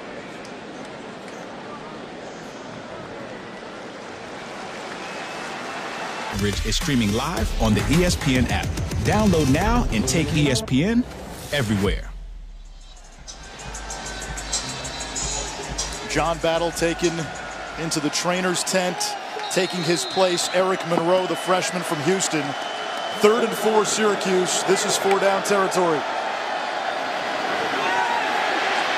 Devin C. Butler looking to throw. Floats one downfield. Caught. Touchdown. Irv Phillips. Devin C. Butler, a high school quarterback. And that's the second time he's thrown a pass tonight. Well, the first one to Dungy when they tried to get a double pass back to the quarterback. It was on the money, just over the heads of the D lineman. He comes back here and buys time with his feet.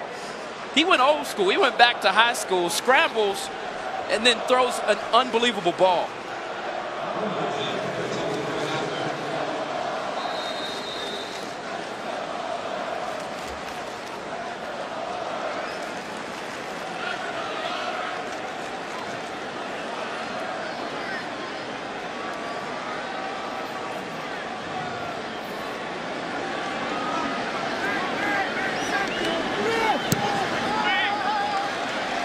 Murphy hits the PAT.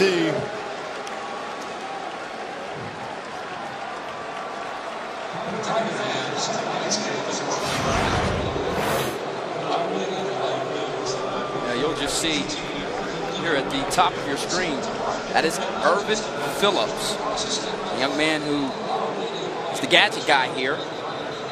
Excellent route here. But it really was just a smart, savvy play there at the end of it to turn the ball up, to turn upfield exactly where the defensive backs were not. And then you go back and you think about the injury to John Battle, and you've got a freshman in, Eric Monroe, coming in from Houston, Texas. Battle would have been back there preventing that play, but he wasn't. But give credit to Syracuse for the courageous coaching from Dino Babers, the creativity, and Devin C. Butler looking like a quarterback for the second time tonight, completing a pass.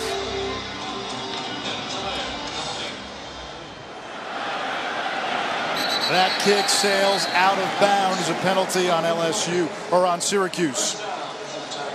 So the Tigers will have it at the 35. Kick out of bounds, kicking team.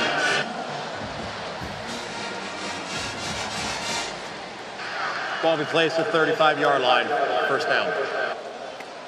So a special teams mistake by Syracuse. LSU has it at the 35. Irvin Phillips, the touchdown reception. He and Steve Ishmael rank 2nd and 3rd respectively all time at Syracuse in receptions. Alec Lemon is first, and both have a chance to pass Lemon before season's end with good health.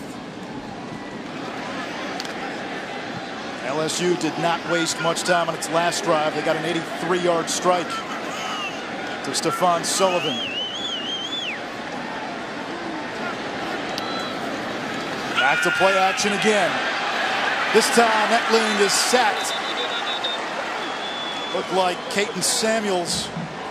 Etling is sacked to 952. Samuels lost their yards. 7-18. Yeah, this defensive line and this defense creating pressure. Defensive coordinator Brian Ward mentioned to us earlier in the week that he was going to be aggressive, and they have been. They are blitzing with passion right now and purpose.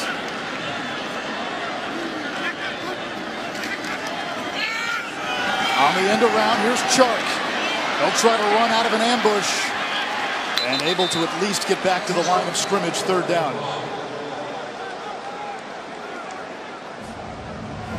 Where?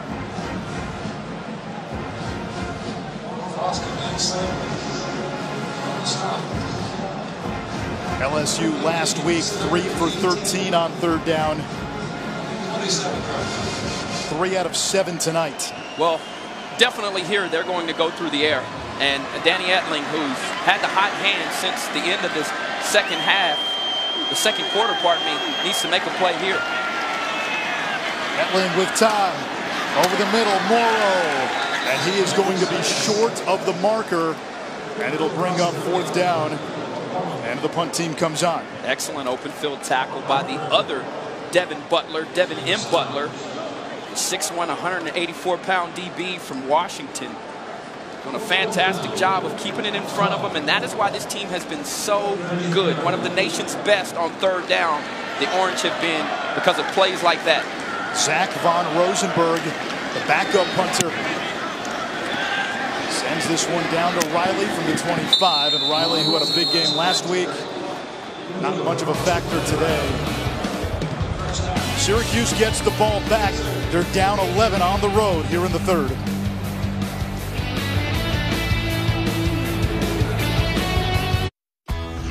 ESPN College Football.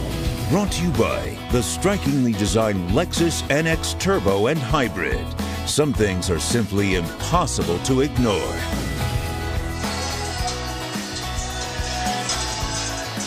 Tiger Stadium through the years. Opened in 1924 with 24,000 seats. Now seats more than 102,000 as Miles Brennan, the highly touted freshman, warms up on the sideline for LSU. Ed Ogeron told us at halftime that Brennan would play, and they told us yesterday as well they wanted to get him in and get him in critical game reps. Syracuse elects to go on the ground, and Strickland picks up 3. One thing that I'll mention here that I have not seen from this Syracuse offense that I think this LSU defense needs a dose of is Dungy's running ability. I have not seen a lot of design quarterback runs, draws, powers, zone read plays where he keeps. That's one way to take this defense off of the charge that they're on right now. Dungy looking for Ishmael too far, third down. Now Dungy came into this game as the leading rusher for Syracuse. Dante Strickland, who is their #1 back, does not have a run for more than 10 yards all season. And this rushing attack for Syracuse has been non-existent. And because of that, you've got to manufacture ways. I know if Dungy goes out, that would be a tragedy for this team, as they have a third down here, and it appears as though he's going to throw this football. Out of the empty set, Dungy gets rid of it quickly, and Greedy Williams all over Phillips. Forward progress gives him a 37, leaving him about a yard shy of the marker. It's fourth down and about 1. Dungy staying on the field, offense out on the field. Now this is a gutsy call here, Ahmad. Here comes and apparently too gutsy for Dino Babers. Yeah, you got to think about it from this distance. And I think if they were winning more at the line of scrimmage, to my point of manufacturing rushing yards, he'd feel much more comfortable you really don't want to put the ball in the air at that point when you have that type of distance. Give LSU credit. As I've said, they've won here on third down since the first drive for Syracuse. This one takes a big bounce, a Syracuse bounce. Another terrific punt by Sterling Hoffrichter. He pins LSU inside the 6-yard line. A 58-yard punt. Oh, now they'll spot it at the 9-yard line. Next Saturday on ABC, huge showdown in the ACC. Championship game rematch from last year in the Atlantic Coast Conference. Clemson and Virginia Tech. Tigers big winners against BC today. Virginia Tech flanked Old Dominion. And here is Miles Brennan now to take over this LSU offense on this series. A freshman playing in his third game. Number 4 pocket passer in his high school class. He's got a big arm and a ton of potential. They'll hand it off on first down. This is Russell Gage, who tornadoes his way to the 20-yard line. It's a first down. Yeah, Brennan's game is built on his tremendous decision-making, according to this coaching staff, along with his big arm. This kid can spin and throw the football. He can get the ball out, anticipate very well where to go with the ball. And that is something that this coaching staff said has made us feel more comfortable. But early on, he came to Coach Ogeron and said, "Coach, I just don't think I'm ready." And so they have waited for the opportunity to play him. He feels like he's ready now, and now getting an opportunity to play in a game that's close. They'll hand it off to Darrell Williams, powering across the 30, another first down. Williams has had the bulk of the carries tonight. Darius Geis, we were told, would see 20 to 25 touches. Geis was ruled out earlier in the week, and then it was ruled Thursday he would play and start. He did start, but Williams has been the go-to guy. Geis just hasn't been that effective tonight.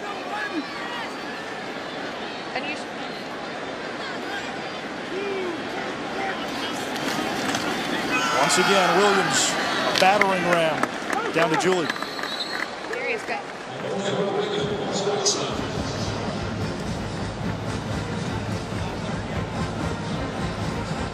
Thank you, Julie. Now, I think it's the right thing to do here. He has 8 carries, 14 yards, averaging less than 2 yards a carry. This defense has done a good job of containing him. They've had the issues, though, with Darrell Williams, who's averaging 6 yards a carry, 7 attempts, 42 yards. And he right now is just running through those holes that the offensive line is providing, getting to the second level and pushing the pile. Clock operational. Brennan out of the backfield to Williams. Into the embrace of Zaire Franklin. Third down. And this is a critical third down, especially in terms of getting confidence from your young quarterback, Miles Brennan. Quarterbacks are judged on what they do in 2-minute drill and in critical and crucial situations. This would be one. You've got a third and medium situation. More than likely, they are going to put the ball in his hands and say, do something with it, find the right guy, make the right pass, and be on target. Can he do it? We saw him in practice on Thursday, and certainly he passes the eye test. Syracuse crowding the blocks, showing blitz. Here it comes. Brennan gets rid of it. He's got Williams. Williams has room, rumbling down the sideline and thundering into Syracuse territory. A gain of 43. Well, that'll get your juices flowing. They've got a blitz coming on. Decided to apply pressure to the freshman quarterback. Another 6-man pressure that doesn't get home. Brennan making the right decision, throwing it out to Darrell Williams, who has exceptional hands for his size, and catching the ball out of the backfield. The timing was perfect from Brennan. The ball was put on the money. And the Tigers now got something going as they're rolling down the field. A.J. Malone now moves over to the right side of the line, 63 in white. Williams running left side. Williams, touchdown Tigers! Williams with a powerful run!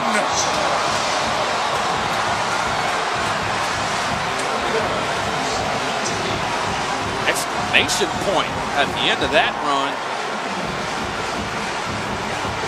And an excellent job up front from this Tiger offensive line. Watch the pull there from your all-conference center, Will Clapp, sealing off the edge, getting to the second level. Darrell Williams showing that at 230 pounds still has the quickness, the speed, the burst, acceleration to hit the edge and make the defense pay. Miles Brennan comes into the game leading LSU on a touchdown drive, and he got a lot of help from 28. Darrell Williams came in with Leonard Fournette, running like old number 7 there.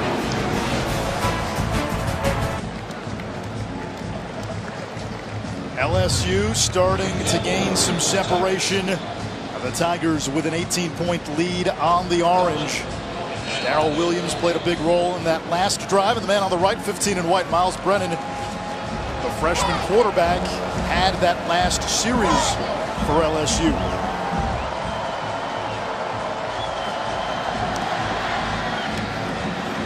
Riley with a chance on this Campbell kick. Campbell with a high kick, and Riley spinning away from trouble. Taken down shy of the 25. Here's Chris.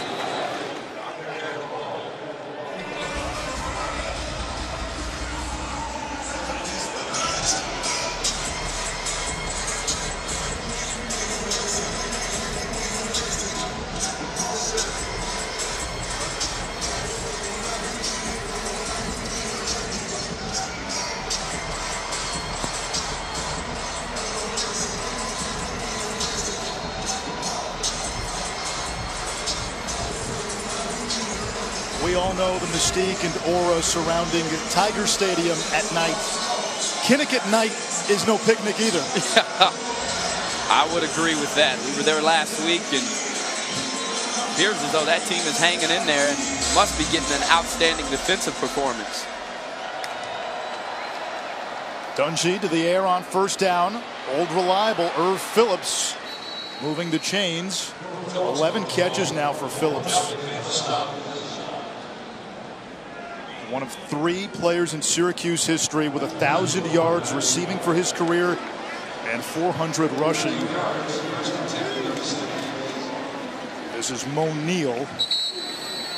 The other 2, Art Monk and the missile, Kadri Ishmael. That's great company there.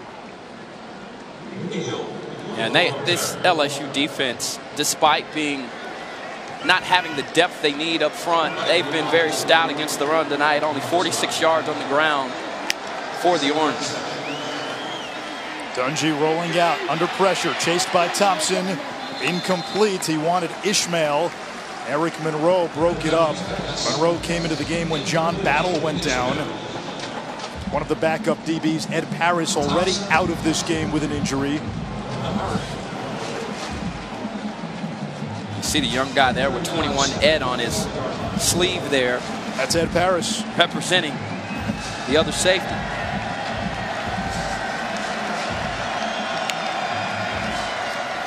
Here's Mo Neal. And the run game has produced nothing. They'll say he was down before the ball came out. Everything Syracuse has done is its fourth down. Everything they've done has been to the perimeter. They've been afraid to attack the interior of that LSU defense. Well, LSU, it was interesting talking to defensive coordinator Dave Aranda for LSU. He said, you come here as a cornerback to play man-to-man, and that's right. All it's been on the back end for them. They are locking up these wide receivers, which now allows the defensive coordinator to jam numbers in that box, stuff the run, and make Syracuse one-dimensional, and that's what they've been able to do. Hofrichter has been a bright spot for the Orange. Another beautiful punt. Down at the 1-yard line. Now, by my unofficial count, that is what the 3rd or 4th punt. I believe the 4th punt inside the 10-yard line. Hey.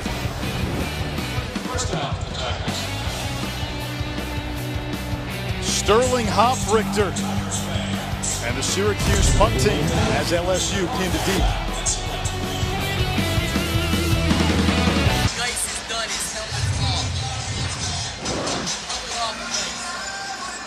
It appears Miles Brennan will get another series for LSU. Talented freshman led the Tigers on a scoring drive the previous set. And Anish, speaking of scoring drives, LSU came out, they scored on the one play after Greedy Williams set them up for a touchdown. Then they went on and had 4 consecutive punts. Since that time, they come back. They've scored touchdowns on 3 of their last 4 drives. They've really had a nose for the end zone. Both quarterbacks have done enough with their arm, and Darrell Williams has taken over this game on the ground. Williams, the deep back. He gets the call. Tackled. Did he get out of the end zone? It's a safety.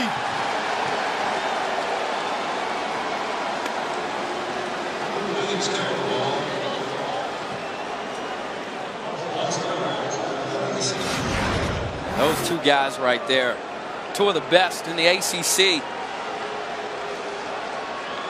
Xavier Franklin and Paris Bennett. And here the entire ball has to come out. Knees down. And the knees down. You said it. The knees down before we get close to that. What an excellent jump there by Paris Bennett. We knew coming in, one of our impact players, such an aggressive, violent, vicious tackler. He and both Zaire Franklin lead this defense and have proven to be 2 of the best in the ACC. And on this big stage here tonight, they've done enough to show that they are worthy of playing against a team like this and just as competitive and talented as anybody else out on the football field. LSU in this second half, and really it started late in that first half, they've used big plays offensively. And, you know, when we talked to the Syracuse coaches, they said their plan was to play a game of attrition, wear down LSU, get into the 4th quarter within striking distance, and then make it a game of conditioning. If Syracuse scores here with a 2-point conversion, you turn it into a 1-possession game, you go into the 4th quarter, and then you're within striking distance. That's all you can ask for.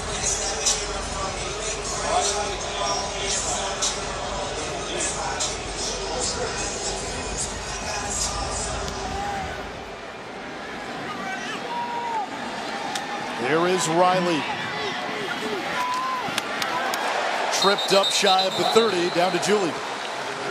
Ahmad mentioned both Zaire Franklin and Paris Bennett. Well, Franklin told me that Bennett is his best friend, his right-hand man. They've known each other since their recruiting days. He said, we like to go fishing. We roomed together for a year. We talk to each other about everything, saying Paris is the first person I would call if anything good or bad happened. He's going to be the best man at my wedding. The Syracuse defense, nobody's going to mistake it with the steel curtain. But Bennett and Franklin, those are the 2 pillars of Hercules. The linebackers are the strength of this defense. Both had 100-plus tackles a season ago. No doubt. And that chemistry that Julie was talking about is evident on the football field. They play like they both have a 6th sense for one another. Mo Neal out of the backfield.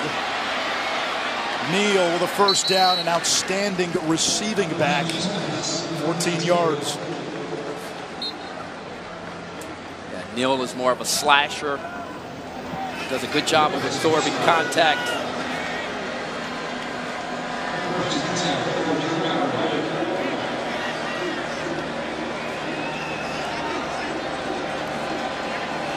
Dungy looking to the sideline to get the play. Shovel pass to Neal. And he finds some space. He'll be close to a first down. Looked like the connection there between Neal and Dungy was off. They're lucky that ball wasn't intercepted there at the defensive line. 2nd and 1. And right now inside of the box, LSU is trying to defend the run with 5 guys inside of the box. You think about it, 5 offensive linemen and 2 backs. They've got an edge there and an advantage. Same play. And Neal moves the chains.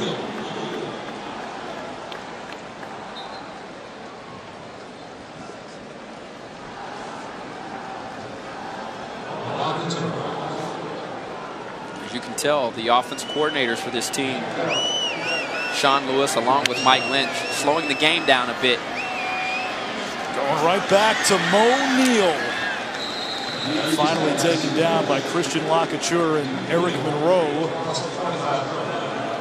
Neal staying into the game. Now lined up at the very bottom of your screen. Second down, 6.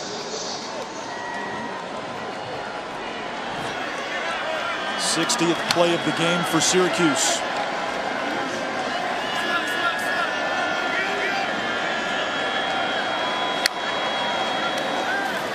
Here's Nykeem Johnson, and he drops it. A couple of big drops tonight for Syracuse. That one, and Sean Riley dropped the touchdown in the first half. Yeah, and once again, another young player not coming through for his team nor his quarterback.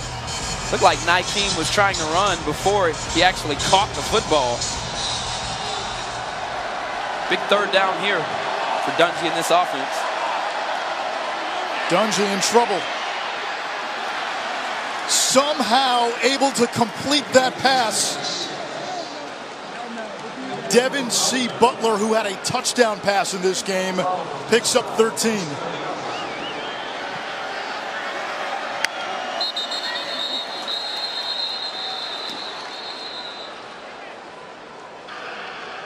Previous play is under further review. They're going to look at that last play. Dungy there showing why he can be so dangerous at times. You watch him on film, we talked about his athleticism and his ability to extend plays, which he does here. But he threw this ball going one direction. That's from that angle there. Ooh, looked like the ball came out. I don't think that's a catch. Hard to see on the back end there, but better view here. Look. It hits the ground. That's an incomplete pass. That's Indeed. getting overturned. And that's unfortunate because Dungy made one of his more athletic plays on the day by being able to move to his left, throw essentially to his right, and still manage to put the ball on target. And that's been the issue with Devin C. Butler, 6'3", 200-pound receiver. He looks the part. They like his athleticism, but he has struggled with catching the football. You got to make these catches, and we've seen it from this wide receiving core. And for all the LSU Tiger fans out there, they're certainly familiar with this situation. Last week, LSU's wide receivers had 3 costly drops that, frankly, could have gone for points. And so, as you see here, Syracuse and their wide receivers also has caught the dropsies. Yeah, 3 drops last week, 2 touchdowns called back because of penalties, although the first one was a horrible call. After further review, replay has determined that the receiver did not complete the process of the catch while bowing to the ground. By rule, that's an incomplete pass. The ball will be placed on the 42-yard line on the left hash. The clock will start on my snap. So instead of a first down, it's now 4th down for Syracuse. And a decision here for Dino Babers, down by 16 late in the 3rd quarter on the road. And here we see Eric Dungy taking the field. And give the officiating crew credit there for, calling the official review, because from here it looked like a catch. And they got up on the line of scrimmage. But here goes the courageous coaching. Will it pay off for Dino Babers? They've had some reverse passes. They've done a bunch today to try to confuse this defense. Will it work here?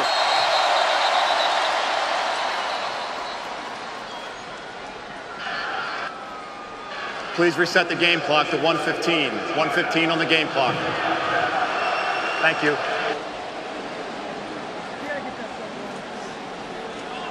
And if I'm Syracuse, one of the matchups that has won tonight, but it appears as though Eric Monroe may be double teaming Ishmael as Monroe moves back to the middle of the field, which would leave Ishmael along with Greedy Williams in a one-on-one situation where these guys have been battling all night long.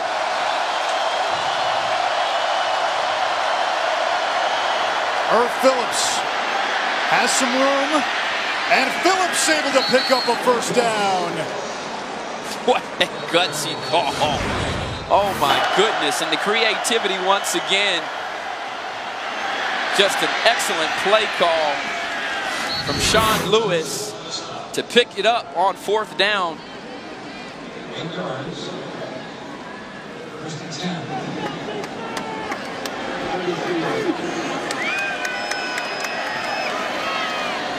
To the outside. Butler hangs on to that for a gain of 8. Yeah, Syracuse goes to this stack look where they force defenders to have to cover from width. And they really like those screens, those passes, dumping them out to the edges. Dungey fakes. As his tight end Pierce. What do you mean by that defend width? Well, you've got to send the guy out there. If there's 2 wide receivers out there, you've got to bring 2 defenders, which now thins out your defense, and that's exactly what it's been able to do. And they're just taking advantage of having 2-on-2, essentially almost like basketball, on the outside. Pierce and Butler at the top of your screen. Johnson and Ishmael at the bottom. Dungey. Looked like a run-pass option. He'll run. Dungey for the end zone. Touchdown, Syracuse.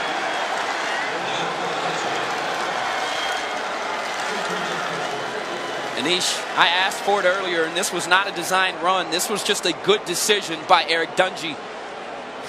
I think to really put the pressure on this defense, he is your best running threat. That time there, Arden Key loses contain, fell down on the dive. Dungey making the wise decision. Instead of throwing the football, utilizing his feet, his legs, athleticism, and the toughness from this kid. Finishing off clear, touchdown there for the Orange.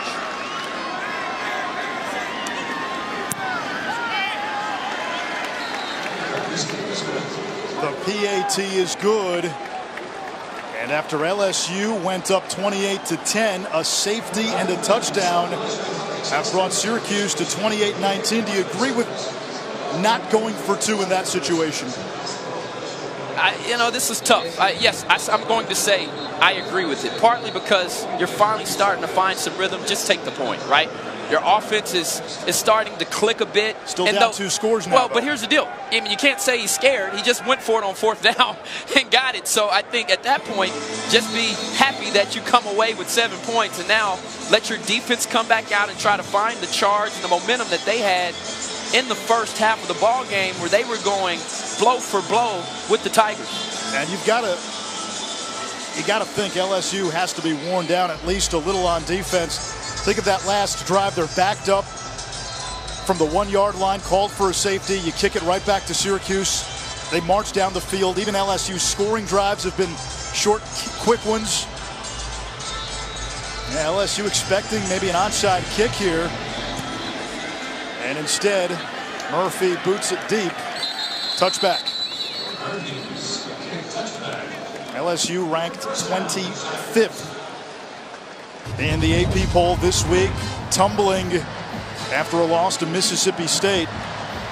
Alabama, the lone SEC team in the top 10 as we look at our college football AP poll, brought to you by Northwestern Mutual. Now, Vandy came into this Bama game with some confidence, and Bama vaporized that confidence pretty quickly today. 59-0. Miles Brennan back in this game, getting some critical moments, and Coach Orgeron said, we want to put him out there when the game is still on the line. We don't want to give him mop-up time. Now this is now a critical situation. Momentum for Syracuse. Brennan gives it to Chark on the end around. A nice game by DJ Chark. A gain of 7 by Chark on his 21st birthday.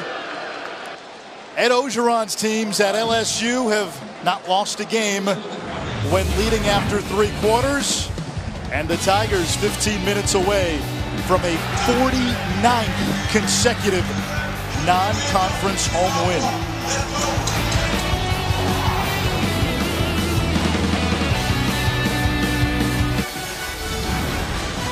It's the SEC on ESPN. A crescent moon hangs in the background.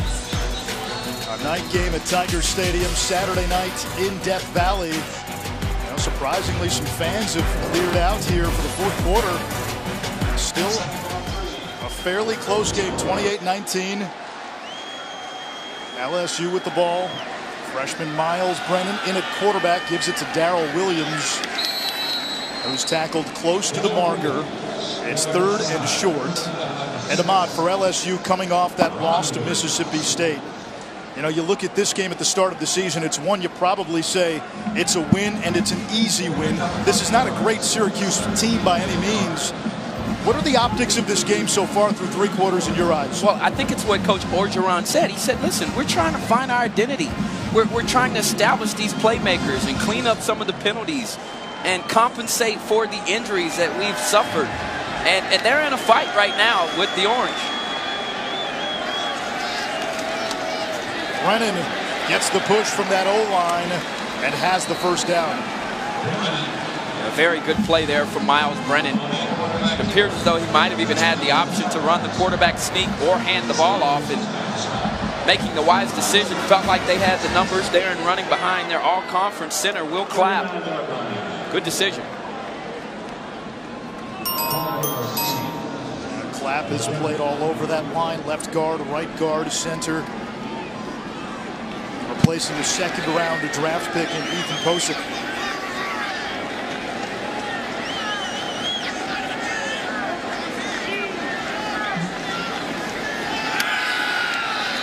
Brennan to the sideline, nearly intercepted.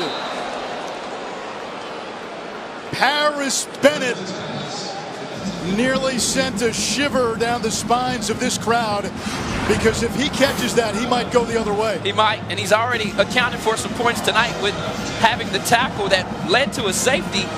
This here, outstanding jump and battling there. Brennan there, very lucky that that didn't end up Syracuse ball.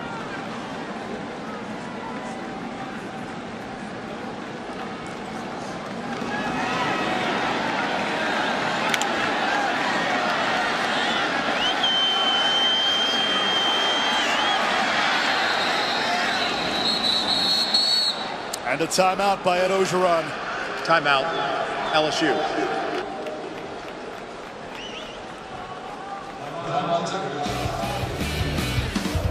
Second and 10, LSU, a true freshman quarterback at the reins.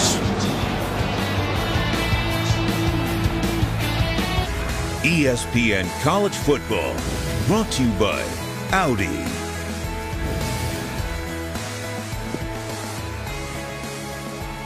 Back in August, LSU introduced Mike the